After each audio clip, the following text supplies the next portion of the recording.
വിശുദ്ധ ബൈബിളിലേക്ക് വന്നു കഴിഞ്ഞാൽ പരിശുദ്ധ വേദാഗമത്തെ നാം பார்ப்போம் ഒരു മനുഷ്യനെ കുറിച്ച് വ്യക്തമായി സൂചിപ്പിക്കുന്ന അനവധി ചിന്തകൾ ബൈബിളിൽ കൊടുത്തിട്ടുണ്ട്. ഒരു മനുഷ്യനെ കുറിച്ച് അടിക്കടി சொல்லுகிற പലവിധமான சிந்தனைகள் இந்த வேதாகமத்திலே உண்டு. ഈ വിശുദ്ധ ബൈബിൾ എന്ന ഗ്രന്ഥം இந்த பரிசுத்த வேதாகம் என்ற புத்தகம் 66 പുസ്തകങ്ങളാൽ നിപുണമായിരിക്കുന്ന മഹൽ ഗ്രന്ഥമാണ്. 66 പുസ്തകങ്ങളെ കൊണ്ട ഒരു പരിശുദ്ധ വേദാഗമം. ഇത് മതഗ്രന്ഥമല്ല, മഹൽ ഗ്രന്ഥമാണ്. ഇത് ഒരു മതത്തിന്റെ പുസ്തകമല്ല, മാറാക മനദിനുடைய പുസ്തകം. ഈ മഹൽ ഗ്രന്ഥത്തിലേക്ക് വന്നാൽ இந்த மனதின் புத்தகத்தில் நாம் வருவோம் ഇതിൽ என்றால் ഏറ്റവും ശക്തമായി ഓർപ്പിക്കുന്ന വിഷയം ദൈവം എന്ന വിഷയമാണ്. ഇതിൽ മുഖ്യமாக சொல்லப்பட்டிருக்கிற ഒരു കാര്യം എന്നാൽ ദേവൻ அல்லது ദൈവം എன்ற ഒരു കാര്യം. ദൈവം എന്ന് പറയുമ്പോൾ ലോകത്തിൽ ആയിരക്കണക്കിന് മനുഷ്യർ, കോടിക്കണക്കിന് മനുഷ്യർ വ്യത്യസ്തമായ പേരുകളിൽ ദൈവം എന്ന് വിളിക്കുന്നുണ്ട്. கடவுள் என்று நாம் சொல்லுவோமானால் அல்லது தேவன்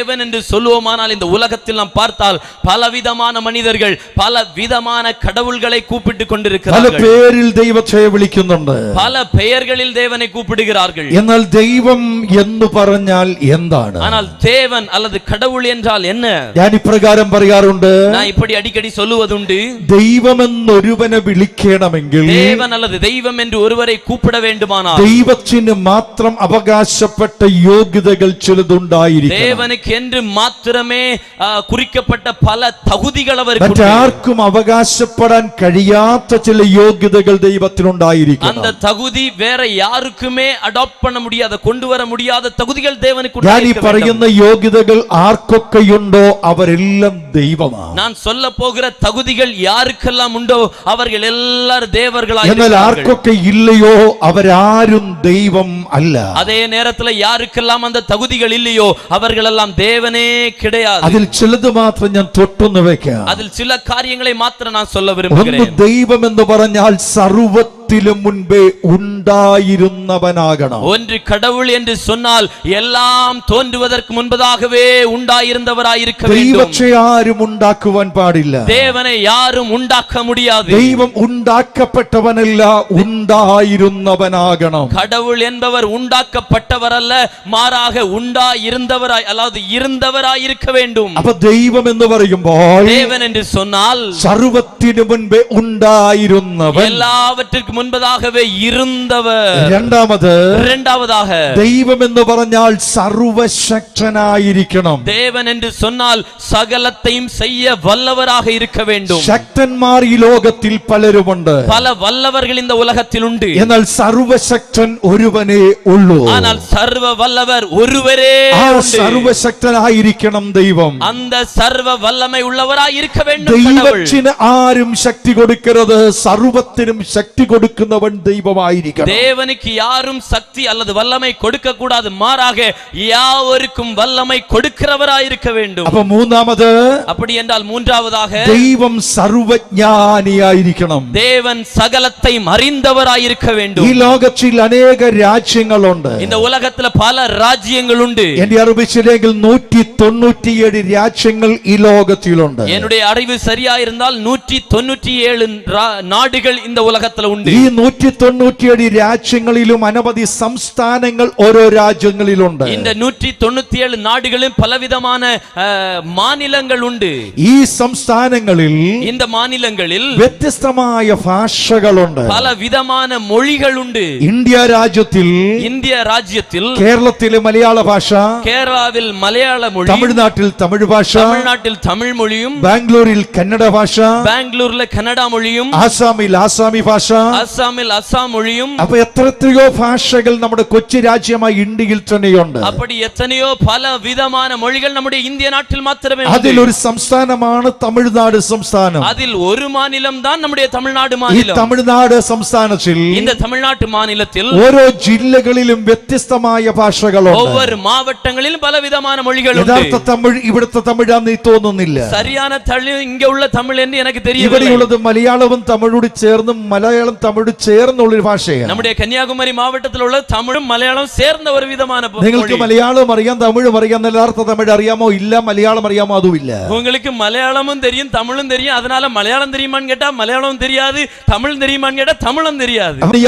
அவற்றை புரிந்து கொள்வதற்கு യായിരിക്കണം. தேவன் சகலத்திலும் சகல எல்லா இடங்களிலும் உடையவராய் இருக்க வேண்டும். ഈ സ്റ്റേജിൽ ഞങ്ങൾ പ്രസംഗിച്ചു നിൽക്കുമ്പോൾ, இந்த இடத்துல நாங்கள் பிரசங்கம் பண்ணிக்கொண்டிருக்கும் போது, ഇവിടെ സാന്നിധ്യം അരുളുന്ന അതേ ദൈവം തന്നെ, இங்கே தன்னுடைய சமூகத்தையும் பிரசன்னத்தையும் தருகிற അതേ தேவன், നമ്മുടെ കുഞ്ഞുങ്ങൾ ഇതര രാജ്യത്താണെങ്കിൽ അവിടെ ഇരുന്നു കൊണ്ട് പ്രാർത്ഥിച്ചാൽ അതും തിരിച്ചറിയാൻ കഴിയുന്ന വിധത്തിൽ അവിടെയും സാന്നിധ്യം കൊടുക്കുന്നവനായിരിക്കണം. நம்முடைய பிள்ளைகள் வேற நாடுகளில் இருந்து ஜெபிக்கும் போது அதை புரிந்து கொண்டு அங்கேயும் தன்னுடைய பிரசன்னத்தை கொடுக்க வல்லமை உள்ளவராய் இருக்க வேண்டும். ലോകത്തിൽ എവിടെയും ഒരുമിച്ച് വ്യാപരിപ്പാൻ കഴിയുന്ന സർവശക്തനായ സർവവ്യാപിയായ ഒരു ദൈവമുണ്ടെങ്കിൽ ആ ദൈവത്തെ മാത്രമേ ദൈവമെന്ന് വിളിക്കാവൂ.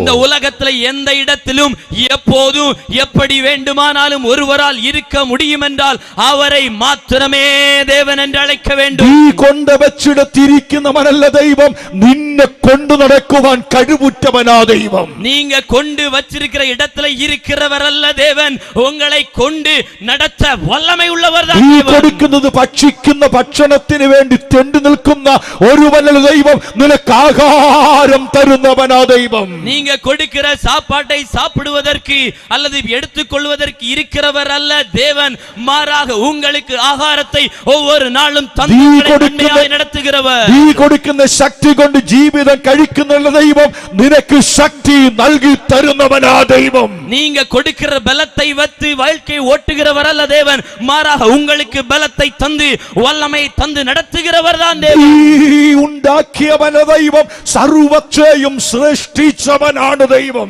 நீங்க உண்டாக்கினவர் அல்ல தேவன், மாறாக சகலத்தையும் உண்டாக்கினவர் தான் தேவன். ആ ദൈവത്തെ ഉയർത്തുന്ന പുസ്തകമാണ് വിശുദ്ധ ബൈബിൾ. அந்த தேவனை உயர்த்துகிற சொல்லுகிற புத்தகம் தான் நாங்கள் வைத்திருக்கிற பரிசுத்த வேதாகமம். ആ ദൈവത്തിന് മൂന്നാളത്വങ്ങളുണ്ട്. அந்த தேவனுக்கு மூன்று ஆழத்துவம் உண்டு. മൂന്നാളത്വങ്ങളിൽ ഒന്ന് പിതാവായ ദൈവം, அந்த മൂன்று ஆழத்துவத்தில் ஒன்று பிதாவாகிய தேவன், രണ്ട് കുമാരനായ ദൈവം, இரண்டாவது குமாரனாகிய தேவன், മൂന്ന് പരിശുദ്ധാത്മാവായ ദൈവം, மூன்றாவது பரிசுத்தாவியாகிய தேவன். പിതാവേ, പുത്രൻ, പരിശുദ്ധാത്മാവ്.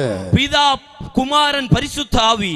ഈ മൂന്ന് ആളത്വങ്ങളിൽ ഈ മൂന്നാളത്വങ്ങളിൽ വസിക്കുന്ന ഏക സത്യദൈവം, இந்த மூன்று ஆளுமை தன்மையில் வசிக்கிற அல்லது வாழுகிற ஒரே சத்திய தேவன். പിതാവായ ദൈവത്തിന്റെ പ്രത്യേകത, பிதாவாகிய தேவனுடைய முக்கியத்துவம் என்ன? സർവ്വതും സൃഷ്ടിക്കുക.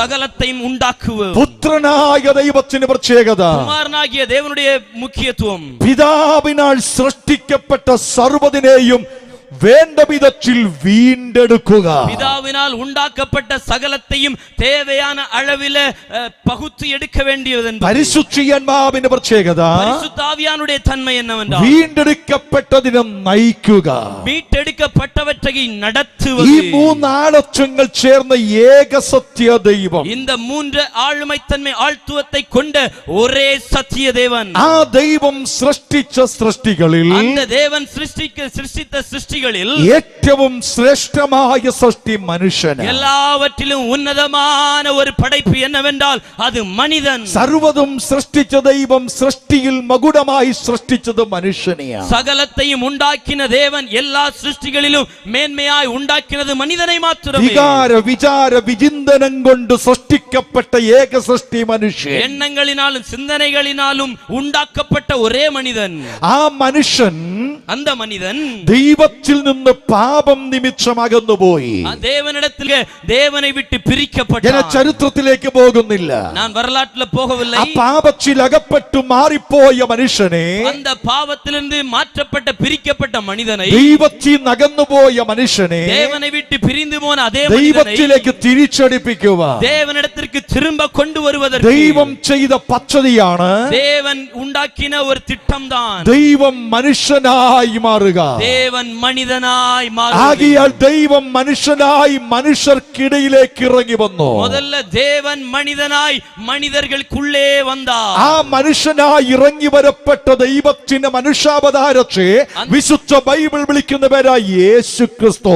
அந்த தேவனாய் இருந்தவர் மனிதனாய் மாறி மனித அவதாரம் எடுத்து வந்தவரைத்தான் இந்த பரிசுத்த வேதாகமம் இயேசு கிறிஸ்து என்று அழைக்கிறது. ആ യേശു ക്രിസ്തു തന്റെ രക്തം ചൊരിഞ്ഞ് அந்த இயேசு கிறிஸ்து தன்னுடைய சொந்த இரத்தத்தை சிந்தி മനുഷ്യനെ ഉയർത്തുന്ന പുസ്തകം കൂടിയാണ് ഈ ബൈബിൾ. இந்த மீட்டு எடுக்கப்பட்ட மனிதனை உயர்த்துகிற புத்தகம் தான் இந்த ഈ பரிசுத்த വിശുദ്ധ ബൈബിളിൽ മൂന്നിൽ ഒരു ഭാഗം പ്രവചനമാണ്. இந்த பரிசுத்த வேதாகமத்தில் மூன்றில் ஒரு பங்கு தீர்க்க தரிசனம். അതിൽ ഒരു അനുഗ്രഹീത പ്രവചന പുസ്തകമാണ് ദാനിയേലിന്റെ പുസ്തകം. அதுல ஒரு ஆசீர்வதிக்கப்பட்ட தீர்க்க தரிசன புத்தகம் தான் தானியேல் தீர்க்க தரிசன. ദാനിയേൽ പ്രവാചക പുസ്തകം 12-ാം അധ്യായത്തിലേക്ക് വരുമ്പോൾ தானியேல் தீர்க்க தரிசன புத்தகம் 12-ஆம் அதிகாரத்துல நாம் பார்க்கிறோம். ഒരു മനുഷ്യന്റെ ജീവിതത്തിലെ മരണത്തെയും മരണാനന്തരാവസ്ഥയെ സൂചിപ്പിക്കുന്നു. ஒரு மனிதனுடைய வாழ்க்கையில் உள்ள மரணத்தையும் மரணத்திற்கு பின்பதாக உள்ள வாழ்க்கையும் இங்கே ഈ ஞாபகப்படுத்துகிறது. ലോകത്തിലെ സകല മനുഷ്യനും മരിക്കും. இந்த உலகத்துல எல்லா மனிதர்களும் ആ மரிப்பார்கள். മരിക്കുന്ന മനുഷ്യന്റെ ജീവിതത്തിന്റെ ഭാവി അവസ്ഥയെ കുറിച്ച്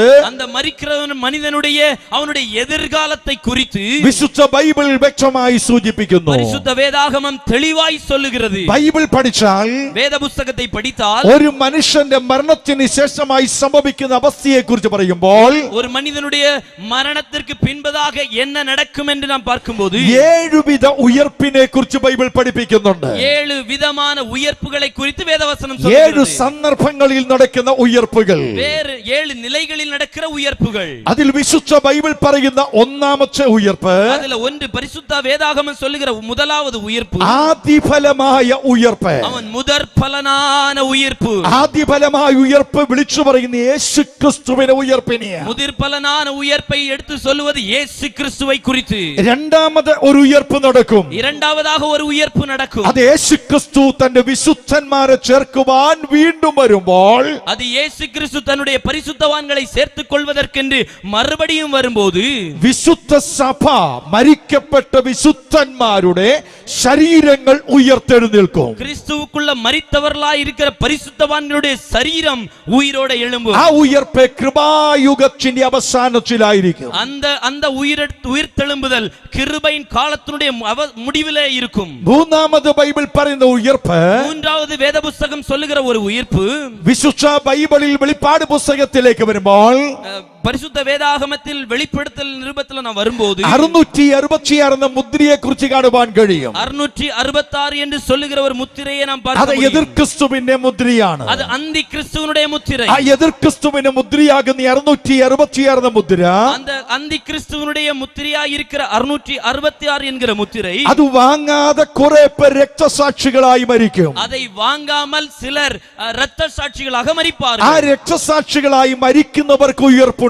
அந்த இரத்த சாட்சிகளாய் மரிப்பவர்களுக்கும் ஒரு உயிர்த்தெழுதல் അത് உண்டு. മൂന്നാമത്തെ ഉയർപ്പായി ബൈബിൾ പഠിപ്പിക്കുന്നു. அது மூன்றாவது உயிர்த்தெழுதலாய் வேதவசனம் சொல்லுகிறது. നാലാമത് വിശുദ്ധ ബൈബിൾ പറയുന്ന ഉയർപ്പ് நான்காவது பரிசுத்த வேதாகமம் சொல்லுகிற உயிர்த்தெழுதல் ഈ ലോകത്തിൽ കർത്താവായ യേശു ക്രിസ്തുവിന്റെ സഭയാം വിശുദ്ധ മണവാട്ടി இந்த உலகத்தில் ஆண்டவராக இயேசுவினுடைய சபைதான் பரிசுத்த மணவாட்டி. യേശുവിന്റെ വരവിൽ എടുക്കപ്പെടുകയും ஆண்டவராக இயேசுவினுடைய வருகையின் போது எடுக்கப்படுதலும் അനന്തരം ഈ ഭൂമിയിൽ 7 വർഷത്തെ ഭരണം നടക്കുകയും ചെയ്യും. அதற்கு பின்பதாக 7 வருஷ ஆட்சியும் இந்த பூமியில நடக்கும். ആ 7 വർഷ ഭരണത്തിങ്കിൽ அந்த 7 வருஷ அரசாட்சியிலே 2 പേരെ ഭൂമിയിലേക്ക് ദൈവം അയക്കും. 2 பேரை ஆண்டவர் மறுபடியும் இந்த பூமியில ആ அனுப்புவார். 2 പേർ ഈ ഭൂമിയിൽ വന്നിട്ട് அந்த 2 பேர் இந்த பூமியில மறுபடியும் வந்து സുവിശേഷം പ്രസംഗിക്കുവാൻ തുടങ്ങും. சுவிசேஷத்தை பிரசங்கிக்க ஆரம்பிப்பார்கள். അത് സത്യ സുവിശേഷത്തിന്റെ മാറ്റൊലി വിളിച്ചു പറയും. அதை சத்திய சுவிசேஷத்தை அவர்கள் தெளிவாய் எடுத்து ആ சொல்லுவார்கள். സുവിശേഷം വിളിച്ചു പറയുന്നത് அந்த சுவிசேஷம் எடுத்து சொல்லுவது യഹൂദ ജനത്തിന്റെ വീണ്ടെടുപ്പിന് വേണ്ടിയിട്ടാണ്. அவர்களை யூத ஜனத்தினுடைய மீட்டுக் கொள்ளப்படுவதற்காக. സാക്ഷികളെ കുറിച്ച് ബൈബിൾ പറയുന്നു. அந்த 2 சாட்சிகளை குறித்து வேதவசனம் சொல்லுகிறது. മോശയും ഏലിയാവും എന്ന് പറയുന്നു. அது கர்த்தருடைய தாசனாகிய மோசேயும் எலியாவும் என்று ചിലർ சொல்லப்படுகிறது. മോശയും ഏലിയാവും എന്നും പറയും, ചിലർ മോശയും ഹാനോക്കും എന്ന് പറയും. പക്ഷെ ബൈബിൾ പ്രകാരം മോശയും ഏലിയാവും എന്നാണ് ഏറ്റവും കൂടുതൽ വാസ്തവം. சிலர் மோசேயும் எலியாவும் என்று சொல்லுவார்கள், சிலர் மோசேயும் ஏனோக்கும் என்று சொல்லுவார்கள். ஆனால் வேத புத்தகத்தினுடைய அடிസ്ഥാനத்தில் மோசேயும் எலியாவும் என்பது ഈ 2 സാക്ഷികൾ இந்த 2 சாட்சிகள் പ്രസംഗിച്ചുകൊണ്ടിരിക്കെ பிரசங்கி பண்ணிக்கொண்டிருக்கும் போது അവരെ കൊല്ലുന്നു. அவர்களை கொல்லுவார்கள். ആ മരിച്ചവർക്ക് ഒരു ഉയർപ്പ് നടക്കുന്നു. அந்த அப்போது மரிக்கிறவர்களுக்கு ஒரு உயிர்த்தெழுதல் അത് உண்டாகும். നാലാമത് ബൈബിൾ പറയുന്ന ഉയർപ്പാണ്. அது நான்காவது வேதவசனம் சொல்லுகிற உயிர்த்தெழுதல். അഞ്ചാമത് ஐந்தாவதாக വിശുദ്ധ ബൈബിളിൽ പഴയ നിയമ വിശുദ്ധന്മാർ മരിച്ചിട്ടുണ്ട്. பரிசுத்த வேதாகமத்தில் பழைய ஏற்பாட்டு காலத்தில் வாழ்ந்த பரிசுத்தவான்கள் ഹാബേൽ மரித்திருக்கிறார்கள். മുതൽ ஆபேல் முதல் ക്രൂശിൽ വെച്ച് മരിക്കപ്പെട്ട ക്രൂശിലെ കള്ളൻ വരെയുള്ള പഴയ നിയമ വിശുദ്ധന്മാർ, கல்வாரி சிலுவையிலே மரித்த ஆண்டவராகிய இயேசு கிறிஸ்து கூடவே மரித்த கள்ளன் வரைக்கும் உள்ள பரிசுத்தவான்கள், പഴയ നിയമ വിശുദ്ധന്മാർ, பழைய ஏற்பாட்டு காலத்து ആ பரிசுத்தவான்கள். പഴയ നിയമ വിശുദ്ധന്മാർ ഉയർക്കുന്ന ഒരു സമയമുണ്ട്. அந்த பழைய ஏற்பாட்டு கால பரிசுத்தவான்கள் உயிர்த்தெழும்புகிற ஒரு உயிர்த்தெழுதல் உண்டு. ആറാമത് ബൈബിൾ പറഞ്ഞ ഉയർപ്പ്, ஆறாவதாக வேதவசனம் சொல்லுகிறது, ഈ ഭൂമിയിൽ യേശു ഭരിക്കുന്ന ഒരു ഭരണമുണ്ട്. இந்த பூமியில ஆண்டவராகிய இயேசு கிறிஸ்து ஆட்சி செய்கிற ஒரு அரசாட்சி ആ உண்டு. ഭരണകാലഘട്ടത്തെ പറയുന്നു 1000 ആണ്ട് വാഴ്ച. அந்த அரசாட்சியை தான் 1000 ஆண்டு அரசாட்சி. ഈ 1000 ആണ്ട് വാഴ്ചയിൽ കുറെ നീതിമാന്മാർ മരിക്കുന്നുണ്ട്. இந்த 1000 ആண்டு அரசாட்சியிலும் சில நீதிமான்கள் ആ மரிக்கிறார்கள். നീതിമാന്മാർ ഉയർക്കുന്ന ഒരു ഉയർപ്പുണ്ട്. அந்த நீதிமான்கள் உயிரோடு எழும்புகிற ஒரு உயிர்த்தெழுதல் உண்டு. ഏഴാമത് ഒരു ഉയർപ്പ് പറയുന്നു, ஏழாவதாக ஒரு உயிர்த்தெழுதல் உண்டு. ഈ ലോകത്തിലെ സകല പാപികളായ മനുഷ്യരും ഉയർക്കുന്ന ഉയർപ്പ്. இந்த உலகத்தில் உள்ள எல்லா பாவிகளும் மறுபடியும் உயிரோடு எழும்புகிற ஒரு അത് உயிர்த்தெழுதல். അന്ത്യന്യായവിധി സമയത്ത് വെള്ള സിംഹാസനത്തിലുള്ള ന്യായവിധിക്കായി ഉയർക്കുന്ന ഉയർപ്പാണ്. அது கடைசியில் உள்ள நியாய தீர்ப்பின் காலத்தில் உள்ள ஒரு உயிர்த்தெழுதல். ഇങ്ങനെ വിശുദ്ധ ബൈബിളിൽ 7 വിധ സന്ദർഭങ്ങളിൽ ഉയർക്കുന്ന 7 വിധ ഉയർപ്പിനെ കുറിച്ച് പ്രതിപാദിച്ചിട്ടുണ്ട്. இப்படி பரிசுத்த வேதாகமத்தில் 7 விதமான உயிர்த்தெழுதலை குறித்து வேதவசனம் വിശുദ്ധ சொல்லுகிறது. ബൈബിളിലേക്ക് വീണ്ടും വന്നു കഴിഞ്ഞാൽ பரிசுத்த வேதாகமத்தை நாம் மறுபடியும் ഈ பார்த்தால் ഭൂമുഖത്ത് വെച്ച് இந்த உலகத்துல வைத்து മരിച്ച പലരും மரித்த பலரும் ഉയർച്ചതായ വചനങ്ങൾ ബൈബിളിൽ ചേർത്തിട്ടുണ്ട്. பலர் உயிர்த்தெழுதலாக வேத புஸ்தகத்தில் பல வசனங்கள் உண்டு. പക്ഷേ ഉയർപ്പുകൾ താൽക്കാലിക ഉയർപ്പായി ബൈബിൾ സൂചിപ്പിക്കുന്നുണ്ട്. ஆனால் அவைகள் தற்காலிகமாக உயிர்த்தெழுதல் என்று வேதவசனம் അത് சொல்லுகிறது. 10 ഉയർപ്പുകളാണ്. 10 ഉയർപ്പുകൾ அது 10 വിധமான ഉയർத்தെഴുதൽ. വിശുദ്ധ ബൈബിളിൽ വന്നു കഴിഞ്ഞാൽ பரிசுத்த வேதாகமத்தை பார்த்தால் പ്രവാചകന്മാരുടെ ശുശ്രൂഷയിൽ, കർത്താവിന്റെ ശുശ്രൂഷയിൽ, അപ്പസ്തോലന്മാരുടെ ശുശ്രൂഷകളായി 10 സന്ദർഭങ്ങളിലായി താൽക്കാലികമായി ഉയർത്തവരെ കുറിച്ച് കാണുവാൻ കഴിയും. தீர்க்கதரிசிகளுடைய ஊழியத்திலும் அப்போஸ்தலருடைய ஊழியத்திலும் ஆண்டவராகிய இயேசு கிறிஸ்துவினுடைய காலத்திலும் பலர் மரித்த உயிரோடு எழும்பினதாக வேத புஸ்தகத்தில் உண்டு. സാരഭാത്തിലെ വിധവയുടെ മകന്റെ ഉയർപ്പ്, சமாரிய ஸ்திரீயினுடைய உயிர்ப்பு, അത് താൽക്കാലികമായ ഉയർപ്പാണ്. அது ஒரு தற்காலிக உயிர்த்தெழுதல். മരിച്ചു, மரித்தாள், ഉയർച്ച എഴുന്നേറ്റു, உயிரோடு எழும்பினார்கள், വീണ്ടും മരിച്ചു. மறுபடியும் மரித்தார்கள். അതുപോലെ ശൂലേംകാരുത്തിയുടെ മകന്റെ ഉയർപ്പ്, അതേപോലെ സുലേമിത്യാളുடைய മകനുடைய ഉയർപ്പ്, അപ്പസ്തോലന്മാരുടെ കാലഘട്ടത്തിൽ ഉയർത്ത അനേകരെ വിശുദ്ധ ബൈബിൾ പറയുന്നുണ്ട്. അപ്പോസ്തലരുടെ കാലഘട്ടത്തിൽ മരിത്ത പലരെ കുറിച്ച് വേദം പള്ളിപ്രമാണി യായിറോസിന്റെ മകളെ ഉയർപ്പ്, ദേവാലയത്തിന്റെ ആസാര്യനുடைய യവീരിന്റെ ഉയർപ്പ്, നയീൻ പട്ടണത്തിൽ വിധവയുടെ മകന്റെ ഉയർപ്പ്, നവീൻ പട്ടണത്തിലുള്ള വിധവയുടെ ഉയർത്തെഴുന്നേൽപ്പ്, ബെഥാനിൽ ലാസറിന്റെ ഉയർപ്പ്, ലാസ് ദരിദ്രനായിരുന്ന ലാസറിന്റെ ഉയർപ്പ്, യോപ്പേക്കാരി തബീതയുടെ ഉയർപ്പ്, ഒരു തബീത്താളുടെ ഉയർത്തെഴുന്നേൽപ്പ്, യൂത്തിക്കോസ് എന്ന യൗവനക്കാരന്റെ ഉയർപ്പ്, ഒരു യൂത്തിക്കോസ് എന്ന ഒരു ഇളയൻ വാലിബനുடைய ഉയർപ്പ്, യേശുക്രിസ്തുവിന്റെ മരണസമയത്ത് യെരൂശലേമിലെ പല ശവക്കല്ലറകൾ തുറന്ന് ഉയർത്ത ഉയർപ്പുകൾ, യേശുക്രിസ്തു മരിച്ചപോது പല കല്ലറകൾ തിറത്തത് പരിശുദ്ധവാന്കൾ ഉയരോടെ എഴുമ്പിനാர்கள், പ്രവാചകന്റെ അസ്ഥിയിൽ തൊട്ട സൈന്യാധിപൻ ഉയർത്ത ഉയർപ്പ്, ദീർഘദർശിയുടെ എലുമ്പുകളെ കൊണ്ട് ഒരുവൻ ഉയർത്തെഴുന്നാർ. ഈ ഉയർപ്പുകളൊക്കെയും വിശുദ്ധ ബൈബിളിൽ സൂചിപ്പിക്കുമ്പോൾ இப்படிப்பட்ட பலவிதமான உயிர்த்தெழுதல்களை வேதவஸ்தகம் சொல்லும்போது ഇതൊക്കെ താൽക്കാലികമായ ഉയർപ്പായിരുന്നു. இவைகள் எல்லாம் தற்காலிகமான உயிர்த்தெழுதல்கள். ജീവിച്ചിരുന്നവർ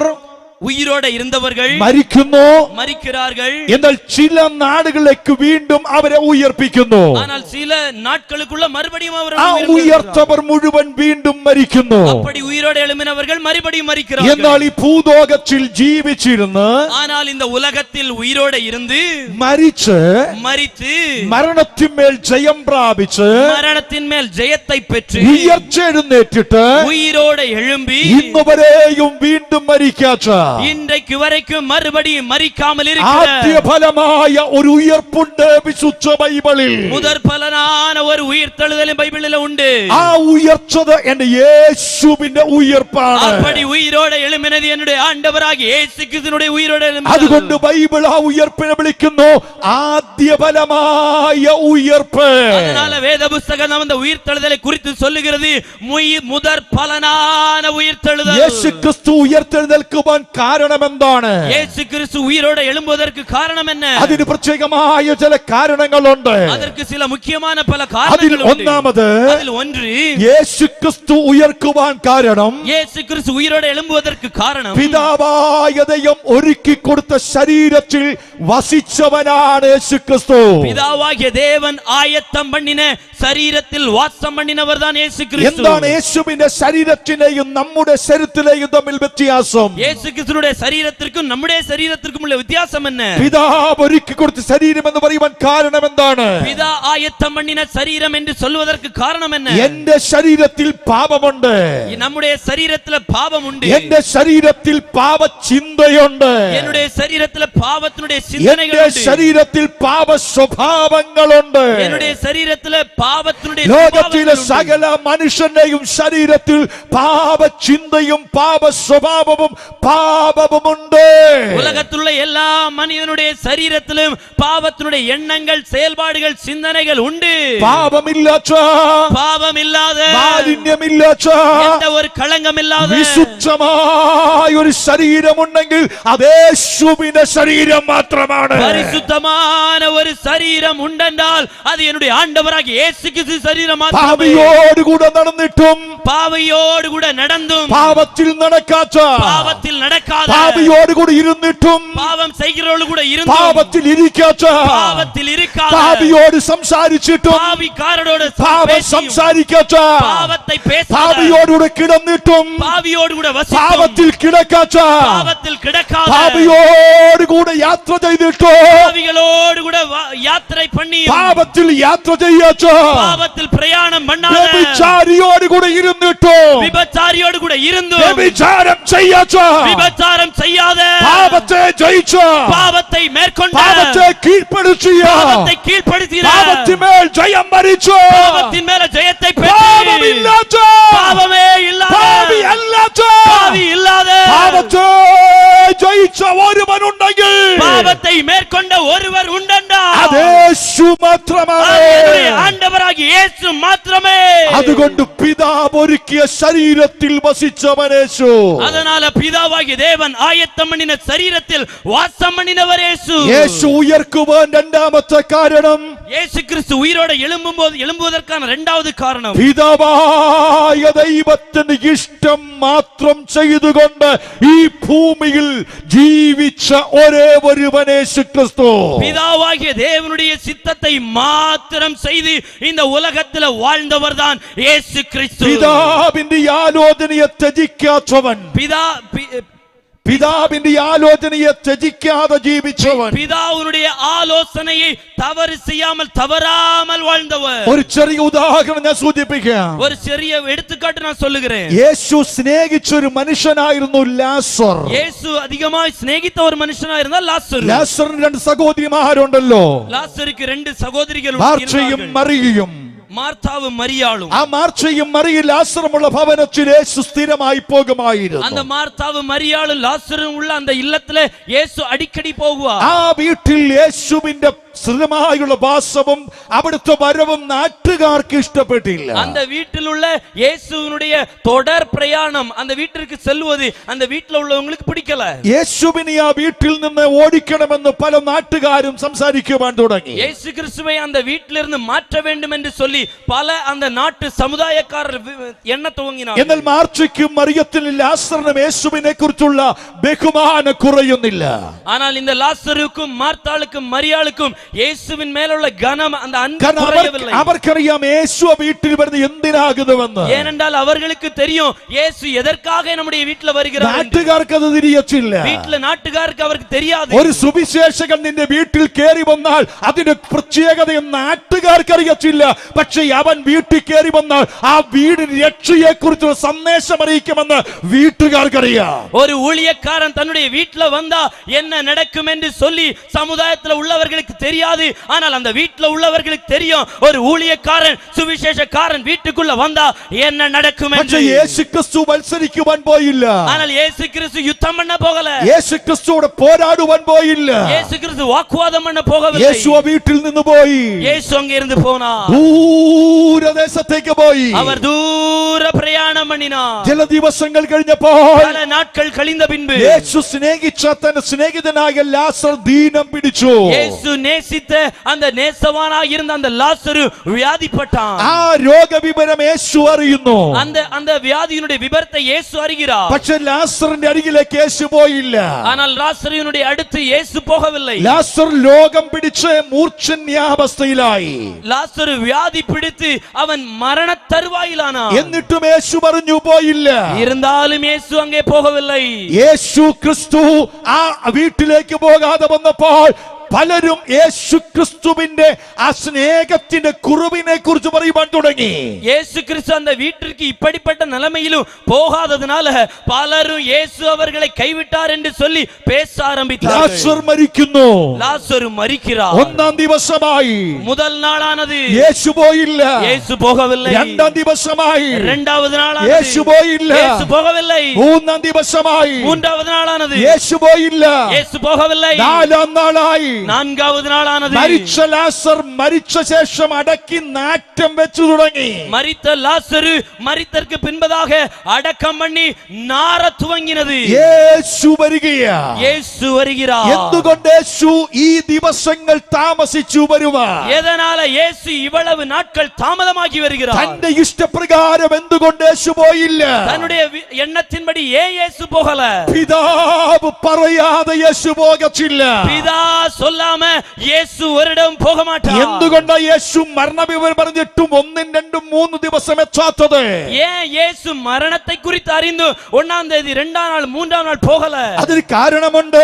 அதற்கு ഒരു കാരണമുണ്ട്. യഹൂദന്മാരുടെ ചരിത്രം പഠിച്ചാൽ യൂദர்களுடைய சரித்திரத்தை ഒരു படித்தால் മനുഷ്യൻ മരിച്ചു കഴിഞ്ഞാൽ ஒரு மனிதன் மரித்தால் 3 ദിവസം അവന്റെ ഈ ആത്മാവ് ശരീരത്തിന് ചുറ്റുമുണ്ടായിരിക്കുമെന്ന് പഠിപ്പിക്കുന്നുണ്ട്. 3 നാட்கள் அவனுடைய ஆவி அந்த சரீரத்துக்கு அடுத்து இருக்கும் என்று அவர்கள் ആ 3 நம்புகிறார்கள். ദിവസത്തിനകം യേശു വന്നു കഴിഞ്ഞാൽ அந்த 3 நாட்களுக்குள்ள இயேசு வந்தால் ഈ ലാസർ ഉയർത്തെഴുന്നേറ്റാൽ இந்த லாசரு உயிரோட எழும்பினார். സ്വാഭാവികമായി നാട്ടുകാർ പറയാൻ മരിച്ചില്ലായിരുന്നു, അതുകൊണ്ടാണ് ഉയർത്തത് എന്ന്. அவர் நார்மலா என்ன நம்புவாங்கன்னா லாசருவை இயேசு உயிர்ப்பிக்கவில்லை, நம்முடைய நம்பிக்கையின்படியே அவன் உயிர்த்தான் என்று എന്നാൽ சொல்லுவார்கள். അവരെ നിയമത്തെയും അവരെ ചിന്തകളെയും മാറ്റുന്ന വിധത്തിൽ ஆனால் அவர்களுடைய எண்ணங்களையும் அவனுடைய சிந்தனைகளை மாற்றுகிற விதத்துல ലാസർ മരിച്ചുവെന്ന് നാട്ടുകാർക്ക് ബോധ്യമായി, സമുദായത്തിന് ബോധ്യമായി, ചാർച്ചക്കാർക്ക് ബോധ്യമായി, കുടുംബക്കാർക്ക് ബോധ്യമായി കഴിഞ്ഞപ്പോൾ യേശു വരികയാ. லாசரு மரித்தான் என்று சொல்லி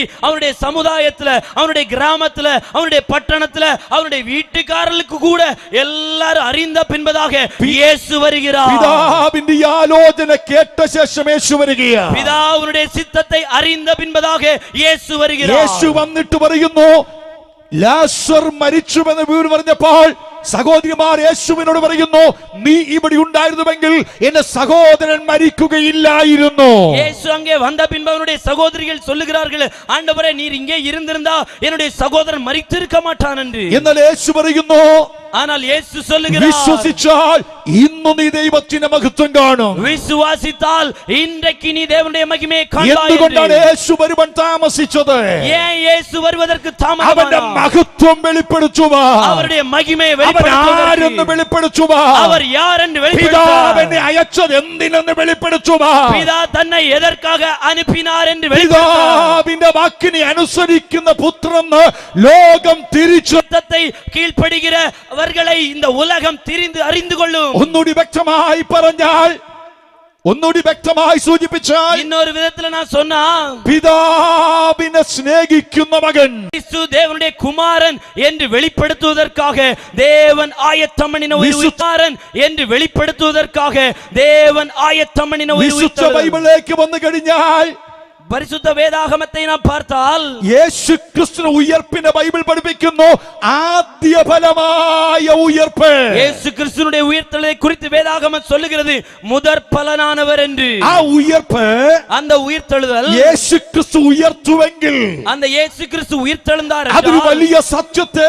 വിളിച്ചറിയിക്കുക. அதில் ஒரு சத்தியத்தை வெளிப்படுத்துகிறது. ഈ ഉയർപ്പ് സത്യമായതുപോലെ இந்த உயிர்த்தெழுதல் எப்படி உண்மையா இருந்ததோ മരിച്ച സകലരും ഒരിക്കൽ ഉയർത്തും. உயிர்க்கும். அதை போல மரித்த எல்லாரும் மறுபடியும் உயிரோட எழும்புவார்கள். മരിച്ച എല്ലാവർക്കും ഉയർപ്പുണ്ട്. மரித்த எல்லாருக்கும் ஒரு உயிர்த்தெழுதல் உண்டு. ഈ ഭൂമിയിൽ മനുഷ്യനായി ജനിച്ച സർവരും മരിച്ചേ പറ്റൂ. இந்த உலகத்தில் மனிதராய் பிறந்த எல்லாரும் ஒரு நாள் மரித்தே ஆக வேண்டும். മരിക്കാത്തൊരു കൂട്ടരുണ്ട്. மரிக்காமல் இருக்கிற ஒரு கூட்டம் உண்டு. യേശുവിന്റെ കാഹളം ധ്വനിക്കുന്ന ആ നിമിഷം, இயேசு கிறிஸ்துவுடைய காகள சத்தம் தொனிக்கிற அந்த நிமிடம், ആ നിമിഷവും ജീവിച്ചിരിക്കുന്ന വിശുദ്ധന്മാരുണ്ട്. அந்த நிமிஷம் உயிரோட இருக்கிற பரிசுத்தவான்கள் உண்டு. ഉദാഹരണം പറഞ്ഞാൽ, எடுத்துக்காட்டு சொன்னால், ഇപ്പോൾ യേശുവിന്റെ കാഹളം ധ്വനിച്ചാൽ, இப்பொழுது இயேசு கிறிஸ்துவுடைய காகளம் தொனித்தால், ഈ ഇരിക്കുന്ന വിശുദ്ധരായ ദൈവമക്കൾ മരിക്കുകയില്ല. இங்கே இருக்கிற எல்லா பரிசுத்தவான்களும் மரிப்பதில்லை. ജീവനോടിരിക്കുകയാണ്. அவர்கள் உயிரோட இருப்போம். നാം രൂപാന്തരം പ്രാപിക്കും. நாம் மறுரூபம் அடைவோம். എന്നാൽ നമ്മുടെ ശരീരം ഇവിടെ മരിച്ചു വീഴും. ஆனால் நம்முடைய சரீரம் இங்கே மரித்து അവ விழும். മനുഷ്യനായി ഭൂമിയിൽ ജീവിക്കുന്ന സകലരുടെയും ഈ ശരീരത്തിന് മരണമുണ്ട്. அப்படியானால் மனிதனாய் இந்த உலகத்தில் வாழுகிற எல்லாருக்கும் ஒரு மரணம் உண்டு. അപ്പോൾ മനുഷ്യർ മരിക്കും നിശ്ചയം. அப்படியானால் மனிதன் மரிப்பது എന്നാൽ நிச்சயம். മരണം അവസാനം അല്ല. ஆனால் மரணம் ஒரு கடைசி முடிவு அல்ல. മരിച്ചവർ ഉയർക്കുമെന്ന സത്യം തിരിച്ചറിയണം. மரித்தவர்கள் உயிரோட எழும்புவார்கள் என்ற சத்தியத்தை புரிந்து അവ கொள்ள வேண்டும். മരിച്ചവർ ഉയർക്കുമെങ്കിൽ அந்த மரித்தவர்கள் உயிரோட எழும்புவார்கள் என்றால், ആദ്യഫലമായ ക്രിസ്തു ഉയർത്തു. முதற் பலனாயிருந்த கிறிஸ்து உயிரோட எழும்பினார். രണ്ടാമത് ഉയർക്കുന്നതാരാണ്? இரண்டாவது உயிரோட எழும்புவது யார்? 1 തെസ്സലോനിക്കർക്ക് എഴുതിയ ലേഖനം 1 തെസ്സലോനിക്കർ எழுதின நிருபம் 4-ാം അധ്യായം 4வது அதிகாரம் 16-17 വാക്യങ്ങളിൽ அதனுடைய 16-17 வசனங்களில் ഇപ്രകാരം വായിക്കുന്നു. വായിച്ചാട്ടെ. இப்படி சொல்லப்பட்டிருக்கிற வாசியுங்கள். கர்த்தர் தாமே ஆரவாரத்தோடும் பிரதான தூதருடைய சத்தத்தோடும் தேவ எக்காலத்தோடும் வானத்திலிருந்து இறங்கி வருவார். அப்பொழுது கிறிஸ்துவுக்குள் மரித்தவர்கள் முதலாவது எழுந்திருப்பார்கள். பின்பு உயிரோடு இருக்கிற நாமும் கர்த்தருக்கு எதிர்கொண்டு போக மேகங்கள் மேல் அவர்களோட கூட ஆகாயத்தில் எடுத்துக் கொள்ளப்பட்டு இவ்விதமாய் எப்பொழுதும் கர்த்தருடனே கூட இருப்போம். നിങ്ങൾക്ക് എല്ലാവർക്കും അറിയാവുന്ന ഒരു വാക്യമാണത്. நம்ம எல்லாருக்கும் தெரிந்த ஒரு வேதவாசகம். കർത്താവ് താൻ ഗംഭീരനാദത്തോടും தேவன் தன்னுடைய கர்த்தர் தாமே ஆரவாரம் പ്രധാന ദൂതന്റെ ശബ്ദത്തോടും பிரதான தூதனுடைய சத்தத்தோடும் ദൈവത്തിന്റെ കാഹളത്തോടും കൂടെ தேவ எக்காலத்தோடும் സ്വർഗത്തിൽ നിന്ന് ഇറങ്ങി വരുമ്പോൾ வானத்திலிருந்து இறங்கி வரும்போது ക്രിസ്തുവിൽ മരിച്ചവർ கிறிஸ்துவுக்குள் மரித்தவர்கள் മുൻപേ ഉയർത്തെഴുന്നേൽക്കുകയും முதலாவது உயிர்த்தெழும்பவும் പിന്നെ ജീവനോടെ ശേഷിക്കുന്ന നാം பின்னர் உயிரோடு இருக்கிற நாமும் രൂപാന്തരപ്പെടുകയും ചെയ്യും. மறுரூபமடையும் செய்வோம். അപ്പോൾ രണ്ടാമത്തെ ഉയർപ്പ് വിശുദ്ധ ബൈബിൾ സൂചിപ്പിക്കുന്നു. அப்படியானால் இரண்டாவது உயிர்த்தெழுதலை குறித்து வேதவசனம் சொல்லுகிறது. കൃപായുഗ വിശുദ്ധന്മാരുടെ ഉയർപ്പ്.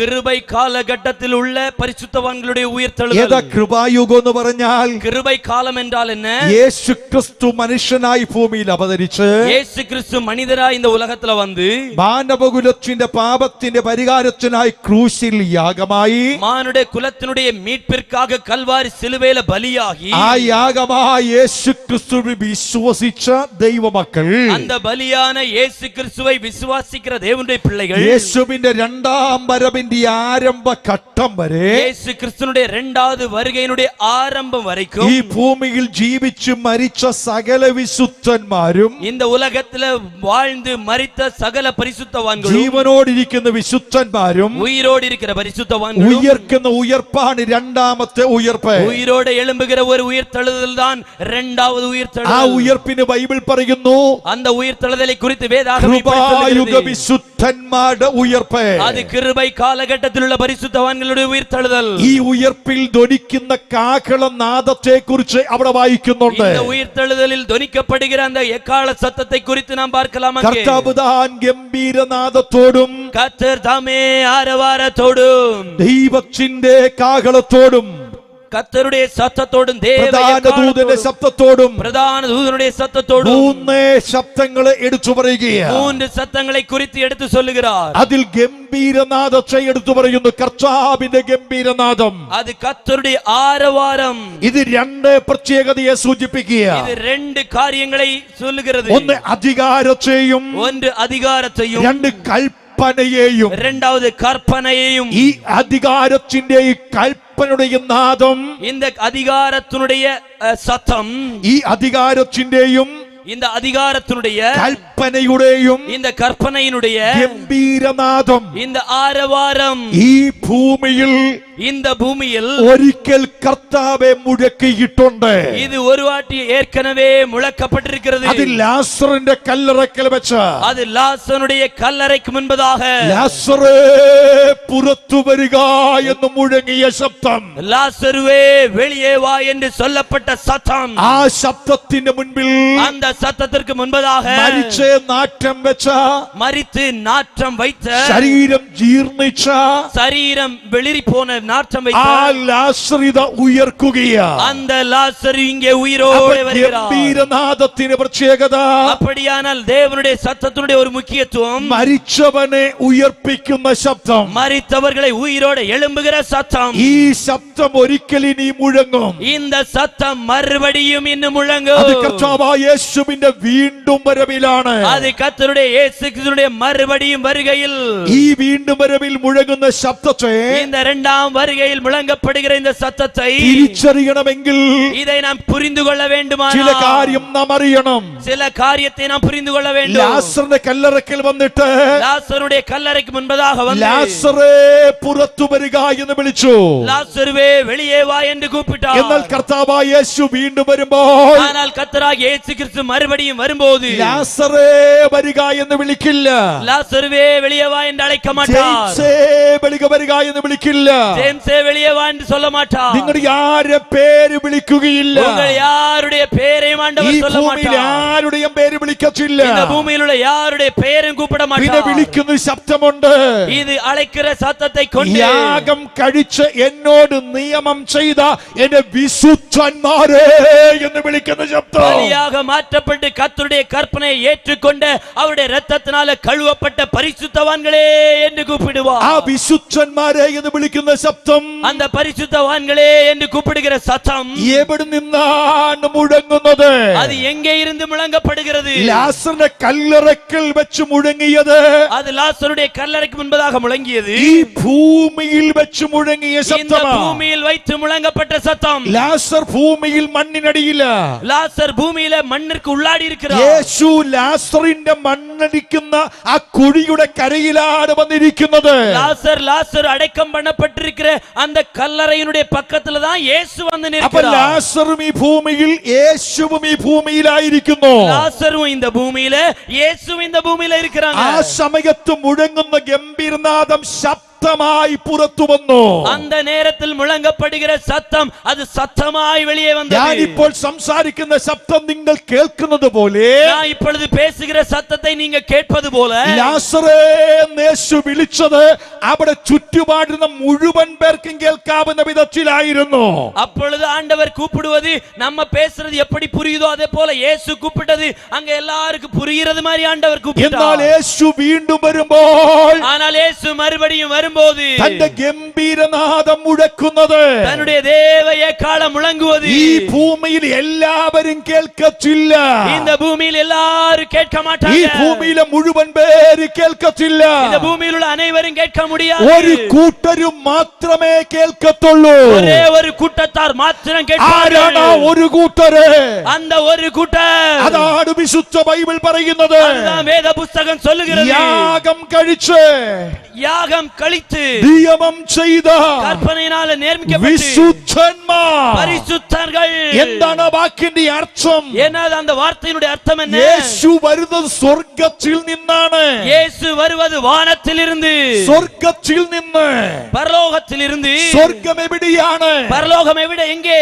സ്വർഗത്തിന് 3 ഭാഗമുണ്ട്. பரலோகத்திற்கு 3 பாகங்கள் உண்டு. സ്വർഗം, ஒன்று பரலோகம், സ്വർഗാദി സ്വർഗം, ஒரு பரலோக வானாதி வானங்கள், അത്യുന്നത സ്വർഗം. உன்னதமான வானம். ഈ അത്യുന്നത സ്വർഗത്തിൽ നിന്നാണ് இந்த உன்னதமான வானத்திலிருந்து സ്വർഗാദി സ്വർഗം വഴി, வானாதி வானத்தின் வழியாக, സ്വർഗം വഴി இந்த வானத்தின் வழியாக കോടാനുകോടി വാനഗോളങ്ങളെ താണ്ടി கோடான கோடி வான கோளங்களை எல்லாம் தாண்டி ഈ ഭൂമിയിലേക്ക് ശബ്ദം വരുന്നത്. இந்த பூமியிலே சத்தம் வருகிறது. ആ ശബ്ദം എന്ന് പറയുന്നത് அந்த சத்தம் என்று சொல்லுவது ഞാൻ പറയുന്നത് പോലെ നിങ്ങൾക്ക് കേൾക്കാൻ കഴിയത്തില്ല. நான் சொல்லுவது போல, நான் பேசுவது போல உங்களால கேட்க முடியாது. കാരണം ശബ്ദത്തിന് സഞ്ചരിക്കണമെങ്കിൽ വഴി ആവശ്യമാണ്. ஏனென்றால் சத்தம் பிரயாணம் பண்ண வேண்டுமானால் வழி வேண்டும். അതിന്റെ പേര് ശബ്ദ തരംഗബാധ. அதனுடைய சத்த கோளங்கள். ഈ ശബ്ദ തരംഗം വായുമണ്ഡലത്തിൽ മാത്രമേ ഉള്ളൂ. இந்த சத்த கோளங்கள் ஆகாய மண்டலங்களில் மாத்திரம் உண்டு. ആകാശത്തിന് 5 തട്ടുകളുണ്ട്. ஆகாயத்தில் 5 தட்டுகள் உண்டு. 5 തട്ട് കഴിഞ്ഞാൽ പിന്നെ വായുമണ്ഡലങ്ങൾ തീർന്നു. அந்த 5 தட்டுகள் தாண்டினா வாயு மண்டலங்கள் அது முடிந்தது. എക്സോസ്ഫിയർ കഴിഞ്ഞാൽ പിന്നെ വായുമണ്ഡലമില്ല. அங்கே கோளங்கள் தாண்டினா வாயு மண்டலங்கள் இல்லை. വായുമണ്ഡലത്തിനപ്പുറത്താണ് സ്വർഗം, സ്വർഗാദി സ്വർഗം, അത്യുന്നത സ്വർഗം എന്ന നിത്യനായ ദൈവത്തിന്റെ വാസസ്ഥലം. அந்த காற்று மண்டலங்களை தாண்டிதான் வானாதி வானங்களும் வானாதி வாளங்களும் கொள்ளக்கூடாத மகிமையை வாசம் பண்ணுகிறவர். കോടാനുകോടി നക്ഷത്രകൂട്ടങ്ങളെ മാറി അതിനക്കുറയായി നിൽക്കുന്ന സ്വർഗാദി സ്വർഗം. கோடான கோடி நட்சத்திரங்களை தாண்டி உன்னதமான இடத்துல தேவனுடைய வாசஸ்தலம். വായുമണ്ഡലങ്ങൾക്കപ്പുറത്ത്, அது കാറ്റ് മണ്ഡലങ്ങളിൽ വായുമണ്ഡലത്തിനപ്പുറത്തുള്ള ശബ്ദം, ആകായ മണ്ഡലത്തിற்கு അപ്പുറം ആ ശബ്ദം, அந்த சத்தம் ഈ ഭൂമിയിൽ എത്തണമെങ്കിൽ இந்த பூமியில் வர வேண்டுமானால் ഞാനും നിങ്ങളും സംസാരിക്കുന്ന ശബ്ദം പോലെ കേൾക്കാൻ കഴിയത്തില്ല. நீங்களும் நானும் பேசுகிற சத்தத்தை போல அது கேட்காது. പിന്നെ എങ്ങനെയാണ് കേൾക്കുന്നത്?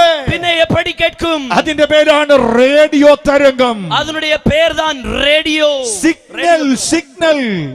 Signal radiography. നമ്മുടെ ഫോണിന്റെ അകത്ത് കതിർവീച്ച് നമ്മുടെ ഫോണിനകത്ത് നമ്മുടെ മൊബൈൽ ഫോണില് സിം ഉണ്ടെന്നിരിക്കട്ടെ. നമ്മുടെ ഫോണില് സിം പോട്ട് വെച്ചിരിക്കணும். ആ സിമ്മിലേക്ക് അഥവാ നിങ്ങളുടെ നമ്പറിലേക്ക് ഒരാൾ വിളിക്കുക. ഉങ്ങ നമ്പറിൽ ആരാவது കൂപ്പിടുறாங்கன்னு ആ വെச்சுக்கோங்க. വിളിക്കുന്ന വ്യക്തിക്ക് നിങ്ങളുടെ ഫോണിലേക്ക് വിളിക്കുമ്പോൾ നിങ്ങൾക്ക് റിംഗ് ടോൺ കിട്ടണമെങ്കിൽ அந்த கூப்பிடுற அந்த ஆளுக்கு உங்க போன்ல ரிங் டோன் வரணும்னா നിങ്ങളുടെ ഫോണിന്റെ ടവറും നിങ്ങളുടെ ഫോണും ഇരിക്കുന്ന ലൊക്കേഷൻ ക്ലിയർ ആയിരിക്കണം. உங்க போன்ல உள்ள டவரும் நம்ம இருக்கிற அந்த இடமும் கரெக்ட்டா இருக்கணும். അമേരിക്കയിൽ നിന്ന് മോൻ വിളിക്കുന്നു.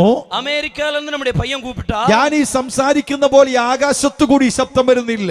നാം പേசுகிறது போல ஆகாயத்தின் வழியா இந்த சத்தம் வருது. 7 കടലുകൾക്കപ്പുറത്തുനിന്ന് 7 கடல்களை தாண்டி അത് പ്രകാശ സ്പീഡിൽ, அது ஒளியினுடைய வேகத்தில், ആ സ്പീഡിൽ വരുന്ന ഈ ശബ്ദതരംഗം ஒளியின் வேகத்தில் வருகிற இந்த சப்தங்கள் ഇവിടുത്തെ ടവർ പിടിച്ചെടുത്ത് ഇങ്ങ ഇരിക്കുന്ന அந்த ടവറുകൾ എല്ലാം ആ ടവറിന്റെ സിമ്മായി നിന്റെ ഫോണിരിക്കുന്ന സിമ്മിലേക്ക് അത് കൊടുക്കുന്നു. அந்த ടവറിനുடைய സിമ്മില് இருக்கிற ഫോണില് அந்த ഇത് കൊടുക്കുന്നത്. അത് ശബ്ദതരംഗമായി ഫോണിലെത്തി, அது சப்தங்களாக மொபைல்ல வந்து ഇതിനകത്ത് ട്രാൻസ്ലേഷൻ നടത്തി, இங்க ஒரு மொழிபெயர்ப்பு நடத்தி ശബ്ദമായി ചെവിയിലെത്തുന്നു. இது ஒரு മാറ്റപ്പെട്ട് മറുരൂപമായി സത്തങ്ങളായി നമ്മുടെ ഇതാണ് റേഡിയോ തരംഗ സംവിധാനം. இதுதான் கதிர்வீச்சு காரியங்கள். അങ്ങനെയാണെങ്കിൽ அப்படியானால் വായുമണ്ഡലത്തിനപ്പുറത്തുനിന്ന് പൊന്തി വരുന്ന ഈ ശബ്ദം, കാറ്റ് മണ്ഡലങ്ങളിലെ അപ്പുറത്തിലിருந்து വരുகிற அந்த சத்தம், ദൈവത്തിന്റെ ഗംഭീരനാദം, தேவனுடைய எக்காலம் റേഡിയോ തരംഗമായിട്ടാണ് വരുന്നത്. அது கதிர்வீச்சுகளாக வருகிறது. സിഗ്നലായിട്ടാണ് വരുന്നത്. സിഗ്നലായി அது ஒரு டவர் சிக்னலா வருது. ആ സിഗ്നൽ എവിടെയൊക്കെയാണ് വന്ന് പതിക്കുന്നത്? அந்த சிக்னல் எங்கெல்லாம் வந்து ரீச் ஆகுது? ആ സിഗ്നൽ പതിക്കണമെങ്കിൽ, அந்த சிக்னல் கிடைக்க வேண்டுமானால் ആ സിഗ്നൽ അയച്ച സ്ഥലത്തൊന്ന് ഇവിടെ അത് ഏറ്റെടുക്കാൻ ഒരു ടവർ ഉണ്ടായിരിക്കണം. அந்த சிக்னல் எங்கே இருந்து அனுப்பப்பட்டதோ அங்கிருந்து അതേ സിമ്മിനുடைய ഒരു ടവർ இருக்க வேண்டும். ആ ടവറിനോട് ബന്ധിപ്പിച്ച സിം നിങ്ങളുടെ ഉള്ളിൽ ഉണ്ടായിരിക്കണം. அந்த ടവറോട് കണക്ട് பண்ணப்பட்ட സിം இங்க இருக்க வேண்டும். എങ്കിൽ ആ ടവറും ആ സിമ്മും ഏതാണ്? அப்படியானால் அந்த ടവറും அந்த സിമ്മും என்ன?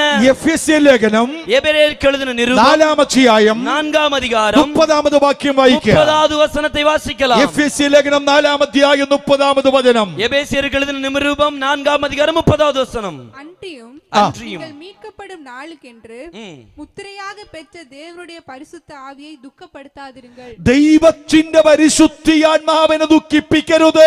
தேவனுடைய பரிசுத்த ஆவியானவரை துக்கப்படுத்த கூடாது. അവരല്ലവോ നിങ്ങളെ പരിശുദ്ധയാത്മാവിൽ മുദ്ര ചെയ്തിരിക്കുന്നത്.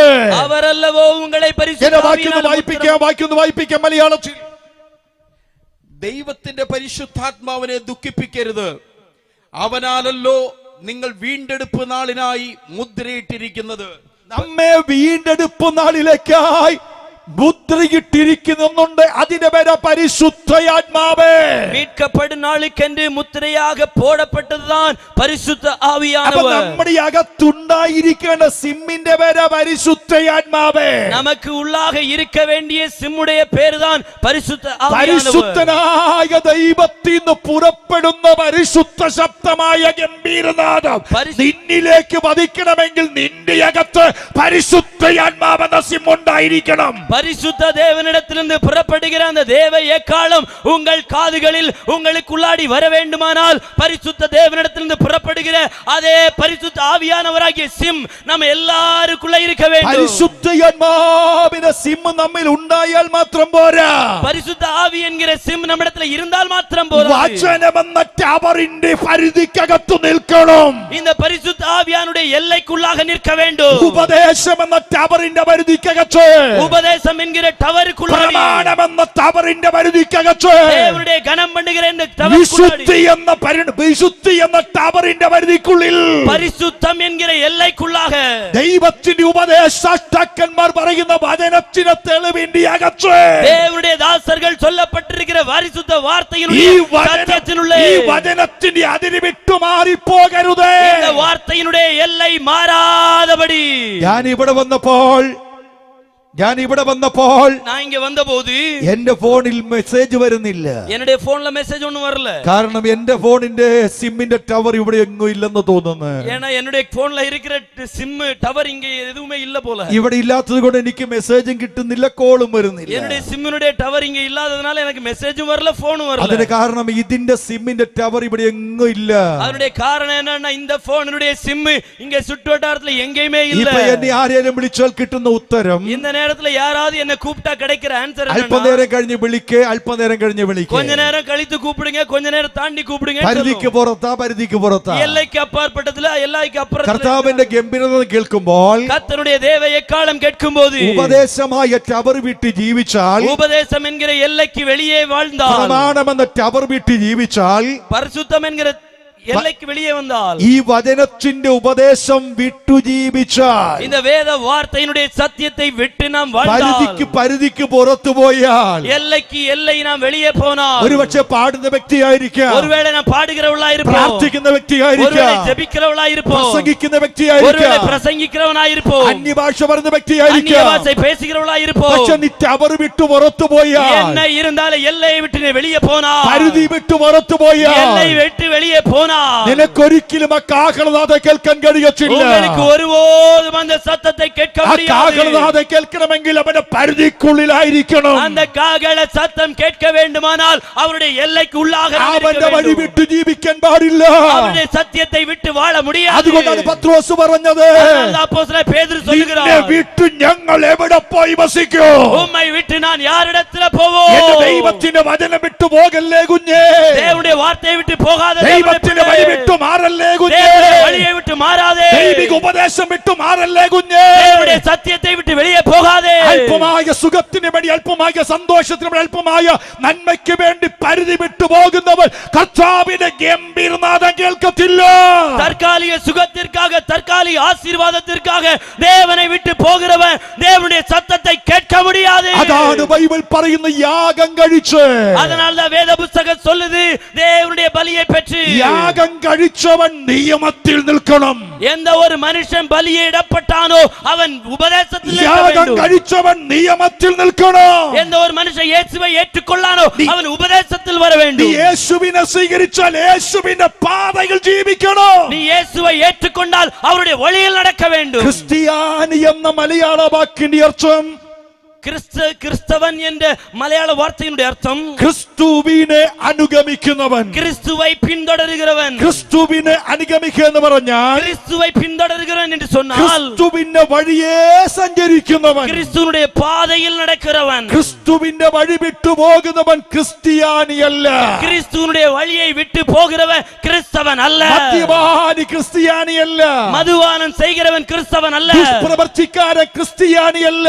துஷ்ட பிரவர்த்தி പ്രവൃത്തിക്കാരൻ അവൻ ക്രിസ്തവൻ അല്ല. ഒരുപക്ഷെ നിന്റെ പേര് യേശുദാസ് എന്നാകാം. ஒருவேளை உன்னுடைய பெயர் இயேசுதாசன் என்று இருக்கலாம். ഒരുപക്ഷെ നിന്റെ പേര് യേശു എന്നാകാം. ஒருவேளை உன் பெயர் இயேசுன்னு கூட இருக்கலாம். പക്ഷെ നീ ക്രിസ്ത്യാനിയാകത്തില്ല. ஆனால் நீ கிறிஸ்தவனாக முடியாது. ഞാൻ ഇപ്രകാരം പറയാം. நான் ஒன்னு சொல்றேன். ഫ്ലൈറ്റിൽ സഞ്ചരിക്കുമ്പോൾ விமானத்துல பயணிக்கும் போது പൂർണ്ണ ഗർഭവതിയായ ഒരു സ്ത്രീ ஒரு நிறை மாத கர்ப்பிணியா இருந்த ஒருவள் ഫ്ലൈറ്റിൽ സഞ്ചരിച്ചുകൊണ്ടിരിക്കുമ്പോൾ விமானத்துல பயணித்துக் கொண்டிருக்கும் போது ആ ഫ്ലൈറ്റിൽ വെച്ച് പ്രസവവേദന വന്നു, പ്രസവിച്ചു. அந்த ஃளைட்ல வச்சு அவங்களுக்கு பிரசவ வேதனை வந்து பிரசவித்தார்கள். പക്ഷേ ആ പ്രസവിക്കപ്പെട്ട കുഞ്ഞൊരിക്കലും ഫ്ലൈറ്റ് ആകത്തില്ല. அந்த பிரசவம் பண்ணப்பட்ட அதாவது பிரசவிக்கப்பட்ட அந்த குழந்தை எப்போதும் பிளைன் ஆகாது. മെഡിക്കൽ കോളേജിൽ വെച്ചൊരു സ്ത്രീ പ്രസവിച്ചാൽ കൊച്ചു മെഡിക്കൽ കോളേജ് ആകത്തില്ല. மெடிக்கல் காலேஜ்ல வச்சு ஒரு குழந்தை பிறந்துச்சுன்னா அந்த குழந்தை எப்போதும் மெடிக்கல் காலேஜ் ஆகாது. നിന്റെ പേര് ക്രിസ്ത്യാനിയോട് നീ ക്രിസ്തുവിന്റെ മകനാകത്തില്ല. உன்னுடைய பேர் கிறிஸ்தவ பேரா இருந்தாலும் நீ கிறிஸ்தவனாக നീ முடியாது. ഏതു വീട്ടിൽ ജനിച്ചു എന്നല്ല, നീ ഏതിൽ ജനിച്ചു എന്നതാണ് വ്യവസ്ഥ. எந்த வீட்ல எந்த குடும்பத்துல பிறந்தாய் என்றதல்ல, யாருக்குள்ளே பிறந்தாய் என்று. ഫ്ലൈറ്റിൽ വെച്ച് പ്രസവിച്ചാൽ ഫ്ലൈറ്റ് ആകത്തില്ലെങ്കിൽ, நீ വിമാനத்துல வைத்து பிறந்தா விமானம் ஆகாதது போல, മെഡിക്കൽ കോളേജിൽ പ്രസവിച്ചാൽ മെഡിക്കൽ കോളേജ് ആകത്തില്ലെങ്കിൽ, நீ மெடிக்கல் காலேஜ்ல வச்சு பிறந்தா மெடிக்கல் காலேஜ் ஆகாதது போல, ക്രിസ്തീയ കുടുംബത്തിൽ ജനിച്ചാൽ നീ ക്രിസ്ത്യാനിയാകത്തില്ല. கிறிஸ்தவ குடும்பத்துல பிறந்தா நீ கிறிஸ்தவனாக முடியாது. ക്രിസ്ത്യാനിയാകണമെങ്കിൽ ക്രിസ്തുവിൽ ജനിക്കണം. நீ கிறிஸ்தவனாக வேண்டுமானால் கிறிஸ்துவுக்குள் பிறக்க வேண்டும். ക്രിസ്തുവിൽ ജനിക്കുന്നവൻ, ക്രിസ്തുവിൽ അറിഞ്ഞവൻ, ക്രിസ്തുവിന്റെ വഴി വിട്ടു പോകുന്നവൻ, ഒരിക്കൽ പോലും ഈ പരിധിക്കകത്തു വരാത്തവൻ സ്വർഗീയ നാഥന്റെ ഗംഭീരത കേൾക്കത്തില്ല. கிறிஸ்துவை அறிந்தவன், கிறிஸ்துவுக்குள் பிறந்தவன், கிறிஸ்துவின் எல்லைக்குள்ள வழாத எவனும் எப்போதும் தேவனுடைய சத்தத்தை கேட்க முடியாது. ഫിലിപ്പിയ ലേഖനത്തിലേക്ക് വരുമ്പോൾ பிலிப்பியர் லேகத்துக்கு நிருபத்திற்கு வரும்போது 3-ാം അധികാരം 21-ാമത് വസന്തം വായിച്ച് ഫിലിപ്പിയ ലേഖനം 3:21. பிலிப்பியருக்கு எழுதின நிருபம் 3-ஆம் அதிகாரம் 21வது வசனம். அவர் எல்லாவற்றையும் தமக்கு கீழ்ப்படுத்தி கொள்ளத்தக்க நம்முடைய வல்லமையான செயலின்படியே நம்முடைய அற்பமான சரீரத்தை தம்முடைய மகிமையான சரீரத்திற்கு ஒப்பாக மறுரூபப்படுத்துவார். അവ സകലവും തനിക്ക് കീഴ്പ്പെടുത്തുവാൻ കഴിയുന്ന തന്റെ വ്യാപാര ശക്തി കൊണ്ട് നമ്മുടെ താഴ്ചയുള്ള ശരീരത്തെ തന്റെ മഹത്വമുള്ള ശരീരത്തോട് അനുരൂപമായി രൂപാന്തരപ്പെടുത്തും. നമ്മുടെ താഴ്ചയുള്ള ശരീരത്തെ അവന്റെ മഹത്വമുള്ള ശരീരത്തോട് ചേർത്ത് രൂപാന്തരപ്പെടുത്തും. நம்முடைய அற்பமான இந்த சரீரத்தை மகிமையான அவருடைய சரீரத்தோடு மறுரூபப்படுத்துவார். അപ്പൊ ക്രിസ്തുവിന്റെ ഗംഭീരത കേൾക്കണമെങ്കിൽ, கிறிஸ்துவனுடைய தேவனுடைய எக்காலத்தை நாம் கேட்க வேண்டுமானால் ആ ശബ്ദം തിരിച്ചറിയാൻ ഒരാത്മാവകത്തുണ്ടാകണം. அந்த சத்தத்தை பிடித்துக் கொள்வதற்கு ஒரு ஆவி நமக்குள்ள இருக்க ഞാൻ வேண்டும். ഒരു വാക്കുകൂടി പറഞ്ഞിട്ട് ആ ഭാഗം മുൻപോട്ട് വിടാം. நான் ஒரு வார்த்தை கூட சொல்லி அந்த இடத்துல എനിക്ക് അല്പം ശബ്ദം കൂടുതലാണ്. எனக்கு கொஞ்சம் சத்தம் அதிகம் தான். എന്റെ കുഞ്ഞിന് വളരെയധികം ബുദ്ധിമുട്ടുണ്ടെന്ന് എനിക്കറിയാം. என்னுடைய பிள்ளைக்கு கொஞ்சம் அதிக சத்தம் கஷ்டம் பெரிய. അതുകൊണ്ട് ഞാനൊന്ന് ശബ്ദം കുറയ്ക്കാൻ ശ്രമിക്കാം. அதனால நான் கொஞ்சம் சத்தம் குறைக்க ட்ரை பண்றேன். വിഷമിക്കല്ലേ മോൻ കേട്ടോ. നന്നായിട്ട് വരുന്ന കർത്താവ് നിന്നെ ഒത്തിരി അനുഗ്രഹിക്കും. ഈ കുഞ്ഞിനെ ഓർത്ത് പ്രാർത്ഥിക്കണം. ഇതിന്റെ പേര് പോലും എനിക്കറിയത്തില്ല, പക്ഷെ ദൈവം ഇവനെ ഒത്തിരി ശക്തീകരിക്കും. ഒരു വലിയ അനുഗ്രഹമാക്കി ദൈവം മാറ്റും. Praise God. ஹalleluya. യേശുക്രിസ്തുവിന്റെ ഗംഭീരനാഥം തിരിച്ചറിയണമെങ്കിൽ, യേശുക്രിസ്തുവിന്റെ എക്കാലത്തെ പുരിந்து கொள்ள வேண்டுமானால், പരിശുദ്ധാത്മാവ് എന്ന സിമോൻ பண்றோம். ഈ പിറകിൽ ഒരു 10-20 ദേവദാസന്മാർ ഇരിപ്പുണ്ടെന്ന് സങ്കല്പിക്കുക. பின்னாடி ஒரு 10-20 தேவனுடைய ஊழியக்காரங்க இருக்கறாங்கன்னு ഈ நினைச்சுக்கோங்க. 20 പേര് ഇരിക്കുന്നതിനകത്ത് ഒരാൾ സംസാരിക്കുന്നു. இந்த 20 பேர் இருக்கிற இடையில ஒரு ஆள் மாத்திரம் ആ பேசுறாங்க. സംസാരിക്കുന്ന വ്യക്തിയെ ഞങ്ങൾ പുറകോട്ട് നോക്കിയാലേ കാണാൻ പറ്റത്തുള്ളൂ. அந்த பேசுகிற அந்த ஆளை நாங்க பின்னாடி திரும்பி பார்த்தா மாத்திரம் தான் பார்க்க முடியும். എന്നാൽ സംസാരിക്കുന്ന വ്യക്തിയുടെ ശബ്ദം കേട്ട് തിരിച്ചറിയണമെങ്കിൽ, ஆனால் பேசுகிற அந்த மனிதனை பார்த்து இது யார் என்று கண்டுபிடிக்க ആ வேண்டுமானால் വ്യക്തിയുടെ ശബ്ദം നേരത്തെ കേട്ടൊരു പരിചയം എനിക്കുണ്ടായിരുന്നു. அந்த ஆளுடைய சத்தத்தை ஏற்கனவே கேட்டு கேட்டு பழக்கம் இருக்க ഞാൻ வேண்டும். പറഞ്ഞ മനസ്സിലാക്കി തരാം. நான் ஒரு முறை கூட சொல்லி தரேன். എന്റെ പിറകിൽ ഇരുന്ന് സംസാരിക്കുന്ന വ്യക്തിയെ കാണാതെ ആ വ്യക്തി ആരെന്നറിയണമെങ്കിൽ ആ വ്യക്തിയുടെ സംസാരം എനിക്ക് നല്ല പരിചയമുണ്ടായിരിക്കണം. என்னுடைய பின்னாடி இருந்து பேசுகிற அந்த ஆளை நான் திரும்பி பார்க்காமலே அது யார் பேசுகிறார் என்று நான் புரிந்து கொள்ள வேண்டுமானால் ஏற்கனவே அவரோட பேசி அவருடைய சத்தத்தை கண்டுபிடித்து எனக்கு பழக்கம் இருக்க வேண்டும். അങ്ങനെയാണെങ്കിൽ அப்படியானால் യേശുവിന്റെ ഗംഭീരനാദം ഈ സമയത്ത് കേട്ട പോരാ, ഇത് കേട്ടൊരു പരിചയം എന്റെ ചെവിക്കുണ്ടാകണം. இயேசு கிறிஸ்துவினுடைய தேவ எக்காலத்தையும் அவருடைய சத்தத்தை இப்ப கேட்டால் மாத்திரம் போதாது, எப்பொழுதும் கேட்டு கேட்டு ஒரு பழக்கம் உங்களுக்கு இருக்க வேண்டும். പരിശുദ്ധാത്മാവ് എന്നിലുള്ള കാലം മുഴുവനും ദൈവശബ്ദം എന്റെ അകത്ത് ക്രിയ ചെയ്തുകൊണ്ടിരിക്കണം. பரிசுத்த ஆவியானவர் எனக்குள்ள இருக்கிற ஒவ்வொரு நாட்களும் அவருடைய சத்தம் எனக்குள்ள செயல்பட்டு கொண்டே இருக்க അനേക வேண்டும். ദൈവമക്കളുടെ ചെവിക്കകത്ത് യേശുദാസിന്റെ പാട്ടിങ്ങനെ മുഴങ്ങി കേൾക്കുന്നുണ്ട്. அநேகர் இயேசுவை ஏற்றுக்கொள்ளாத அநேகர் இயேசுதாசனுடைய பாட்டுகளை അനേകരെ கேட்கிறார்கள். ചെവിക്കകത്ത് സിനിമാ പാട്ടിങ്ങനെ മുഴങ്ങി കേൾക്കുന്നുണ്ട്. அநேகருடைய செவிகளிலே சினிமா பாடல்கள் கேட்கிறது. എന്നാൽ യേശുവിന്റെ ശബ്ദം പലർക്കും കേൾക്കുവാൻ കഴിയുന്നില്ല. ஆனால் இயேசுவுடைய சத்தத்தை அநேகர் கேட்க முடியவில்லை. ഇന്ന് രാത്രി നിന്റെ ചെവിക്കകത്ത് ദൈവശബ്ദം മുഴങ്ങട്ടെ.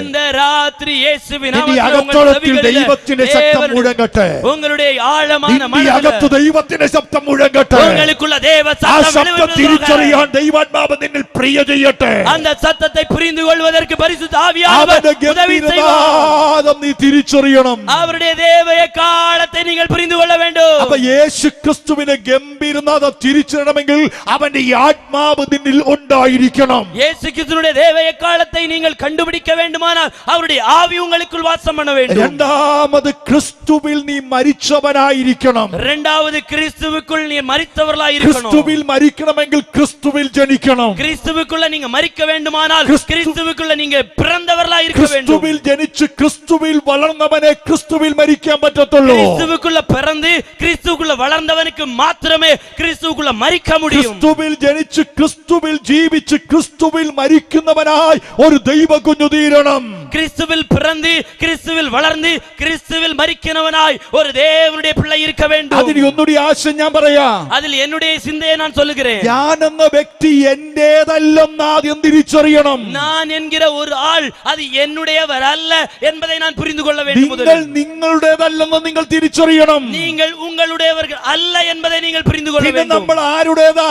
அப்படியானால் நாம் யாருடையவர்கள்? വായിക്കു കുഞ്ഞി 1 കൊരിന്ത്യർ 6-ാം അധ്യായം 19-ാമത് വാക്യം. 1 கொரிந்தியர் 6-ஆம் அதிகாரம் 19வது வசனம். 1 കൊരിന്ത്യർ 6-ാം അധ്യായം 19-ാമത് വചനം. 1 கொரிந்தியர் 6:19. உங்கள் சரீரமானது ஆ. நீங்கள் தேவனாலே பெற்றும் ஆ. உங்களில் தங்கியும் இருக்கிற பரிசுத்த ஆவியினுடைய ஆலயமா இருக்கிறது ആ, நீங்கள் உங்களுடையவர்கள் அல்லவென்றும் அறியீர்களா? നിങ്ങളെ വിലയ്ക്ക് വാങ്ങിയിരിക്കിയാൽ உங்களை கிரயத்திற்கு നിങ്ങൾ கொல்லப்பட்டிருக்கிறதுனால் താങ്താങ്ങൾക്കുള്ളവരല്ല എന്ന് തിരിച്ചറിയണം. நீங்கள் அவரவர்களுக்கு உடையவர்கள் அல்ல என்பதை அறிய வேண்டும். ഞാനും നിങ്ങളും വിലയ്ക്ക് വാങ്ങപ്പെട്ടവരാ.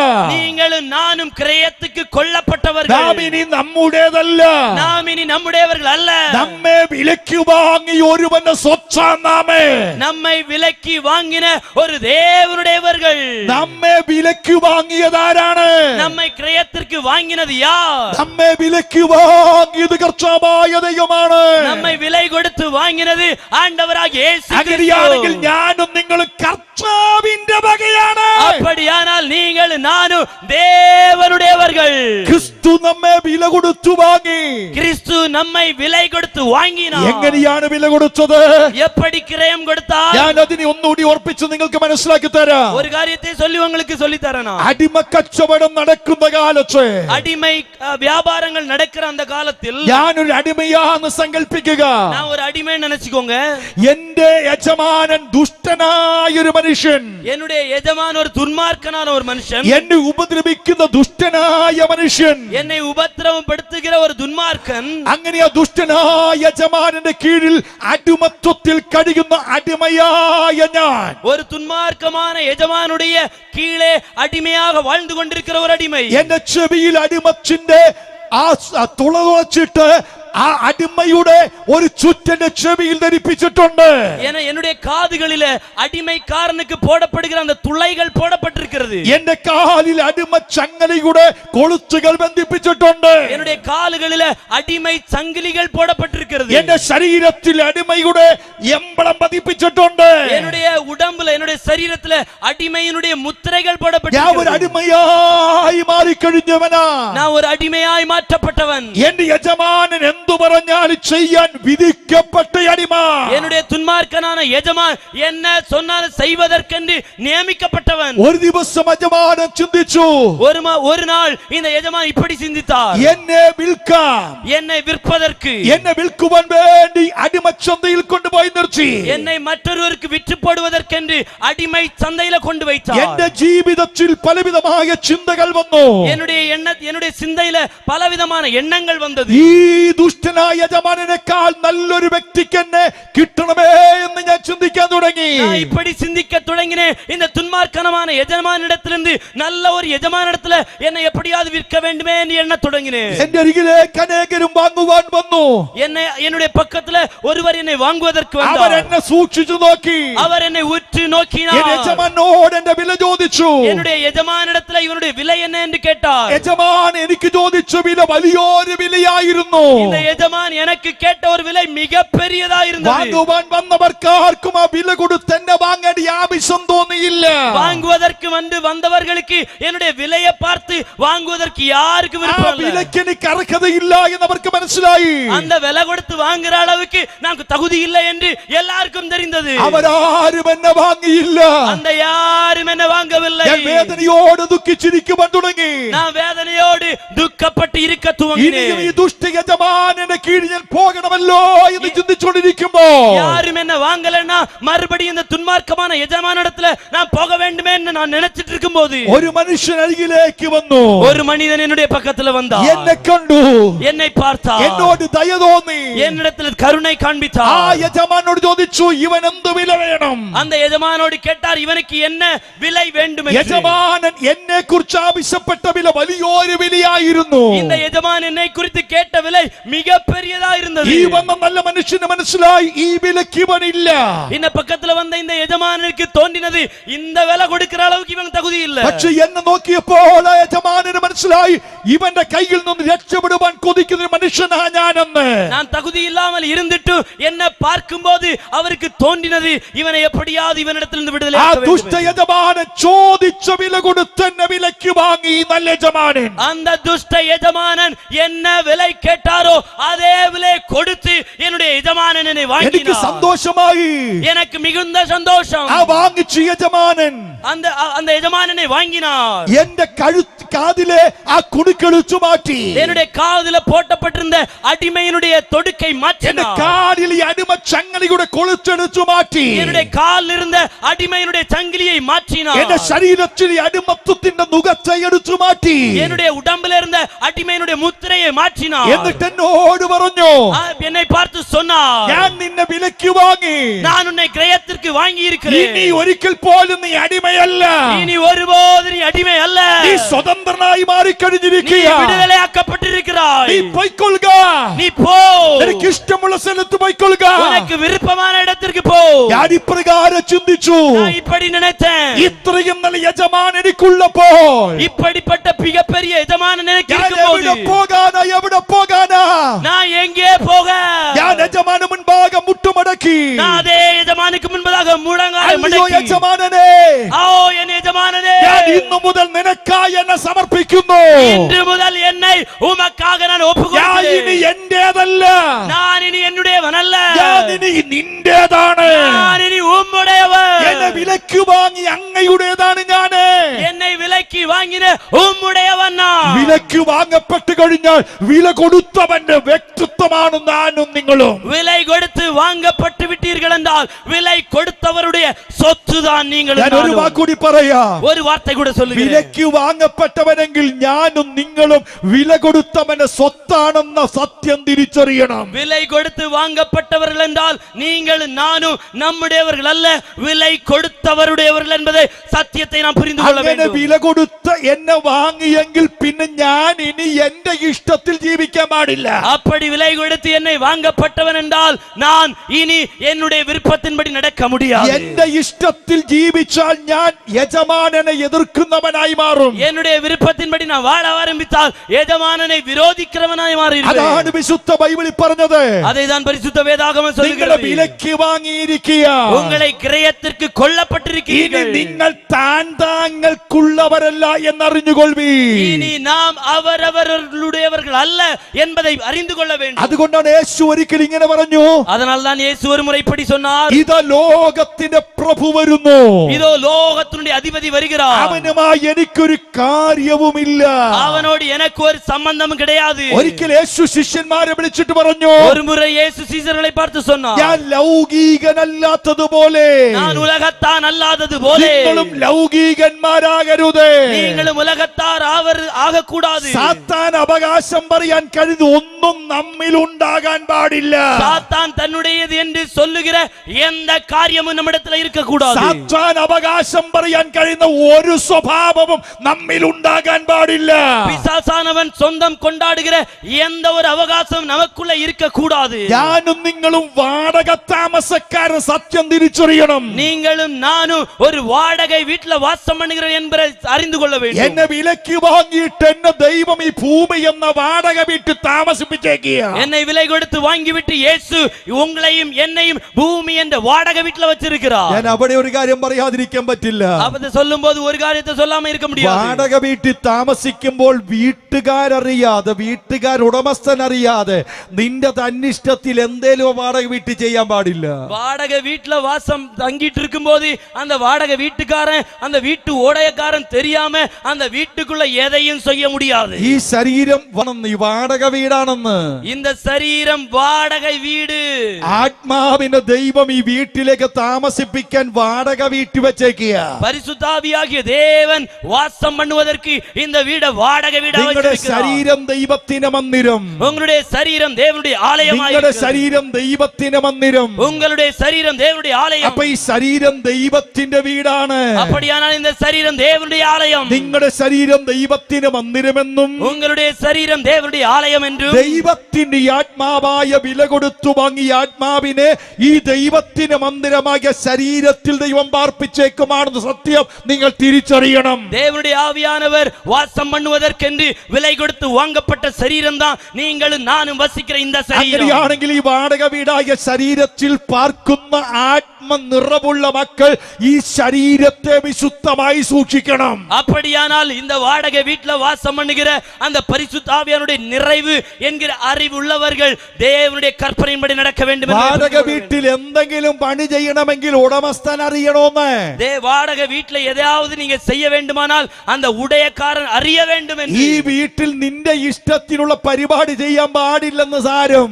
இந்த வீட்டுல உங்க விருப்பத்துக்கு எதையும் செய்ய முடியாது என்று சொல்லுகிறேன். ഈ ശരീരം ദൈവത്തിന്റെ വകയാണെന്ന് തിരിച്ചറിയണം. இந்த சரீரம் தேவனுடையது என்பதை புரிந்து கொள்ள ഈ வேண்டும். ശരീരം ദൈവഹിതമല്ലാത്ത യാതൊരു പ്രവൃത്തിക്കും വേൽപ്പിച്ചു കൊടുക്കരുത്. இந்த சரீரத்தை தேவனுக்கு பிரியமில்லாத எந்த கிரியைக்கு ஒப்பு கொடுக்க கூடாது. ദൈവം ഇഷ്ടപ്പെടാത്ത സ്ഥലത്ത് ഈ ശരീരം ഇരിക്കരുത്. இந்த தேவன் விரும்பாத இடங்களில் இந்த சரீரம் இருக்க ദൈവം கூடாது. ഇഷ്ടപ്പെടാത്ത സ്ഥലത്ത് കൂടി ശരീരം നടക്കരുത്. தேவன் விரும்பாத இடத்துல இந்த சரீரம் நடக்க கூடாது. ദൈവം ഇഷ്ടപ്പെടാത്ത വാക്ക് ഈ ശരീരത്തിൽ നിന്ന് പുറത്തു വരരുത്. தேவன் விரும்பாத ஒரு வார்த்தை கூட இந்த சரீரத்திலிருந்து வெளியே ദൈവം வரக்கூடாது. ഇഷ്ടപ്പെടാത്ത വ്യക്തികളുമായി ശരീരം കൂട്ടുകൂടരുത്. தேவன் பிரியப்படாத எந்த ஆட்கள் கூட இந்த சரீரம் ഇത് ദൈവത്തിന്റെ മന്ദിരമാണെന്ന് തിരിച്ചറിയണം. இது தேவனுடைய ஆலயம் என்பதை புரிந்து கொள்ள வேண்டும். മദ്യപാനം ഈ ശരീരത്തിൽ പാടില്ല. மதுபானம் இந்த சரீரத்தில் പുകവലി ഈ ശരീരത്തിൽ പാടില്ല.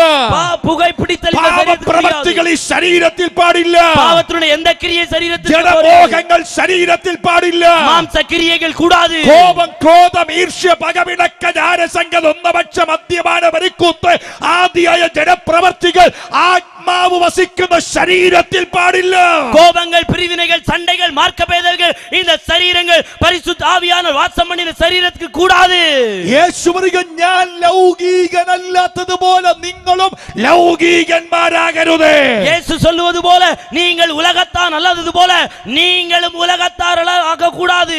യേശുവെന്ന വ്യക്തിത്വം നമ്മെ വാടക വീട്ടിൽ പാർപ്പിച്ചേക്കുക.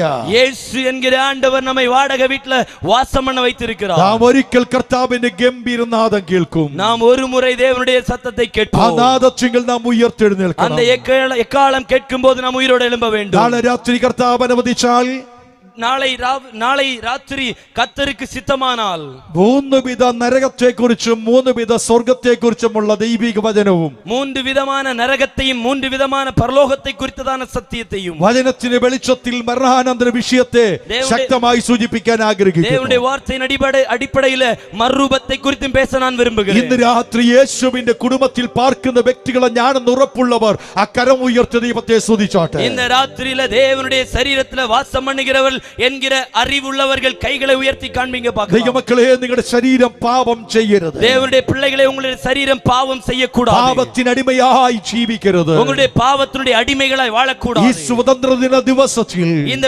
சுதந்திர தின நாட்களில் ലോകം സ്വാതന്ത്ര്യം ആഘോഷിക്കും, ഇന്ത്യയുടെ സ്വാതന്ത്ര്യം ആഘോഷിക്കുമ്പോൾ இந்த உலகமும் இந்தியாவும் சுதந்திர தினத்தை ഓരോ கொண்டாடி, രാജ്യങ്ങളും ഓരോ സന്ദർഭങ്ങളിൽ സ്വാതന്ത്ര്യം ആഘോഷിക്കുമ്പോൾ ஒவ்வொரு നാടുകളും ஒவ்வொரு சூழ்நிலைகளும் இந்த சுதந்திரத்தை கொண்டாடி கொண்டிருக்கும் നിന്റെ ജീവിതത്തിൽ സ്വാതന്ത്ര്യം കിട്ടിയിട്ടുണ്ടോ? உன்னுடைய தனிப்பட்ட வாழ்க்கையில விடுதலை கிடைத்திருக்கிறதா? മക്കളെ, പാപത്തിൽ നിന്ന് നീ സ്വാതന്ത്ര്യം പ്രാപിച്ചിട്ടുണ്ടോ? பாவத்திலிருந்து நீங்கள் விடுதலை பெற்றிருக்கிறீர்களா? നീ അടിമതുകത്തിൽ ഇന്നും അകപ്പെട്ട് കിടക്കുകയാണോ? இந்த அடிமை நுகத்தில் நீங்கள் இன்னும் அகப்பட்டு கிடக்கிறீர்களோ? ബ്രിട്ടീഷിന് അടിമയായി ഇന്ത്യ മാർച്ച കാലഘട്ടത്തിൽ ഇന്ത്യ സ്വാതന്ത്ര്യം പ്രാപിച്ചിരുന്നില്ല. ஆங்கிலேயர்களுடைய அடிமைகளாய் இந்தியா இருந்தபோது இந்தியாவுக்கு விடுதலை கிடைத்ததில்லை. ഇന്ത്യ സ്വാതന്ത്ര്യം പ്രാപിച്ചത് ബ്രിട്ടീഷിന്റെ കൈകളിൽ നിന്ന് രക്ഷപ്പെട്ടപ്പോഴാ. இந்தியா சுதந்திரம் பெற்றடைந்த போது பிரிட்டிஷ்காரருடைய கைகளில் இருந்து விடுதலை பெற்ற போது. നിന്റെ ജീവിതത്തിൽ ഇന്നും പലതിനും അടിമയാണോ നീ? உன்னுடைய வாழ்க்கையில தனிப்பட்ட வாழ்க்கையில இன்னும் பலவிதமான அடிமைகளில் മദ്യപാനത്തിന് നീ അടിമയാണോ? மதுபானத்திற்கு நீ அடிமை. പുകവലിക്ക് നീ അടിമയാണോ? புகைப்பிடித்தலுக்கு நீ அடிமை. വൈരാഗ്യത്തിന് നീ അടിമയാണോ? வைராக்கியத்திற்கு நீ அடிமை. കോപത്തിന് നീ അടിമയാണോ? கோபத்திற்கு நீங்கள் அடிமை. മാതാപിതാക്കളെ അനുസരിക്കാത്ത അനുസരണക്കേട് നീ അടിമയാണോ? பெற்றோருக்கு கீழ்ப்படியாத கீழ்ப்படியாமைக்கு நீ அடிமை. നീ ഏതിനൊക്കെ അടിമയാണോ? ഇന്ന് രാത്രി അടിമുഖത്തെ എടുത്തു മാറ്റുക. நீ எந்த விதமான அடிமையில இருந்தாலும் அந்த அடிமை நுகத்தை எடுத்து மாற்று. അടിമത്തത്തെ മാറ്റുവാൻ കഴിയുന്ന ഒരേ ഒരു വ്യക്തി കർത്താവായ യേശു ക്രിസ്തുവാണ്. அந்த அடிமை நுகத்தை எடுத்து போடுவதற்கு வல்லமை உள்ள ஒரே தேவன் ஆண்டவராக യേശു ക്രിസ്തുവിൻ ഇന്ന് രാത്രി നിന്റെ ദൈവമായി നീ വിശ്വസിക്കേ. அந்த இயேசு கிறிஸ்துவை இந்த ராத்திரியில அவர்தான் உன்னுடைய இரட்சகர், அவர்தான் உன்னுடைய மீட்பர் என்று நீ ஏற்றுக்கொள். ഒരു നല്ല ഭർത്താവായി, നല്ല ഭാര്യയായി, നല്ല മകനായി, നല്ല മകളായി, നല്ല പിതാവായി, നല്ല മാതാവായി ഇന്ന് രാത്രി യേശുവിലേക്ക് നിന്നെ കൊടുക്കേ. நல்ல பிதாவாய், நல்ல தாயாய், நல்ல மகனாய், சகோதரனாய் அந்த இயேசு கிறிஸ்துவை நீ ஏற்றுக்கொள். ഈ ലോകത്തോട്, ലോക സ്വഭാവത്തോട് ഗുഡ് ബൈ പറയാ. இந்த உலகத்தினோடும் உலகத்தினுடைய எல்லா நடைமுறைகளோடு நீ விடுதலை பண்ணிவிடு. ക്രിസ്തുവിന്റെ വകയായി നമ്മെ കൊടുക്കാം. நம்முடைய விலைக்கு வாங்கின அந்த இயேசுவுக்கு நம்மை ஒப்பு கொடுக்க കർത്താവ് തൻ ഗംഭീരനാദത്തോടെ വരുവാൻ സമയമായി. தேவன் தன்னுடைய காலத்தோடு வருவதற்கு நேரம் സമീപം. കേൾക്കുവാൻ കഴിയേണ്ടതിനെ அந்த சத்தம் கேட்பதற்கு தகுதி പരിശുദ്ധാത്മാവ് നിന്റെ അകത്ത് ക്രിയ ചെയ്യട്ടെ. பரிசுத்த ஆவியானவர் உனக்குள்ள கிரியை செய்யட்டும். ഉപദേശം വിട്ടുപോകാതെ ഉപദേശത്തിൽ നിൽക്കുവാൻ ദൈവം ഭാഗ്യമൊരുക്കട്ടെ. ഉപദേശത്തെ വിട്ടു പോകാமல் സത്യത്തെ കடைபிடிக்க கர்த்தர் எனக்கு கிருபை தருவார். ദൈവത്തിന്റെ വചനത്തിൽ അടിയുറച്ചു നിൽക്കുവാൻ ദൈവം ഭാഗ്യമൊരുക്കട്ടെ. தேவனுடைய வார்த்தையின்படி நடக்க கர்த்தரின் பாதைகளை സ്ഥിരപ്പെടുത്തുവാர். എല്ലാ നന്മയാലും ഈ രാത്രി ദൈവം നമ്മെ നിറച്ചനുഗ്രഹിക്കട്ടെ. എല്ലാ നന്മകളാൽ കർത്തർ നമ്മை நிறைவாய் ஆசீர்வதிப்பாராக. കരമടിച്ചു ദൈവത്തെ സ്തുതിച്ചാട്ടെ. കൈകളെ തട്ടി നല്ല ദേവനെ ഹല്ലേലൂയ. ഹല്ലേലൂയ.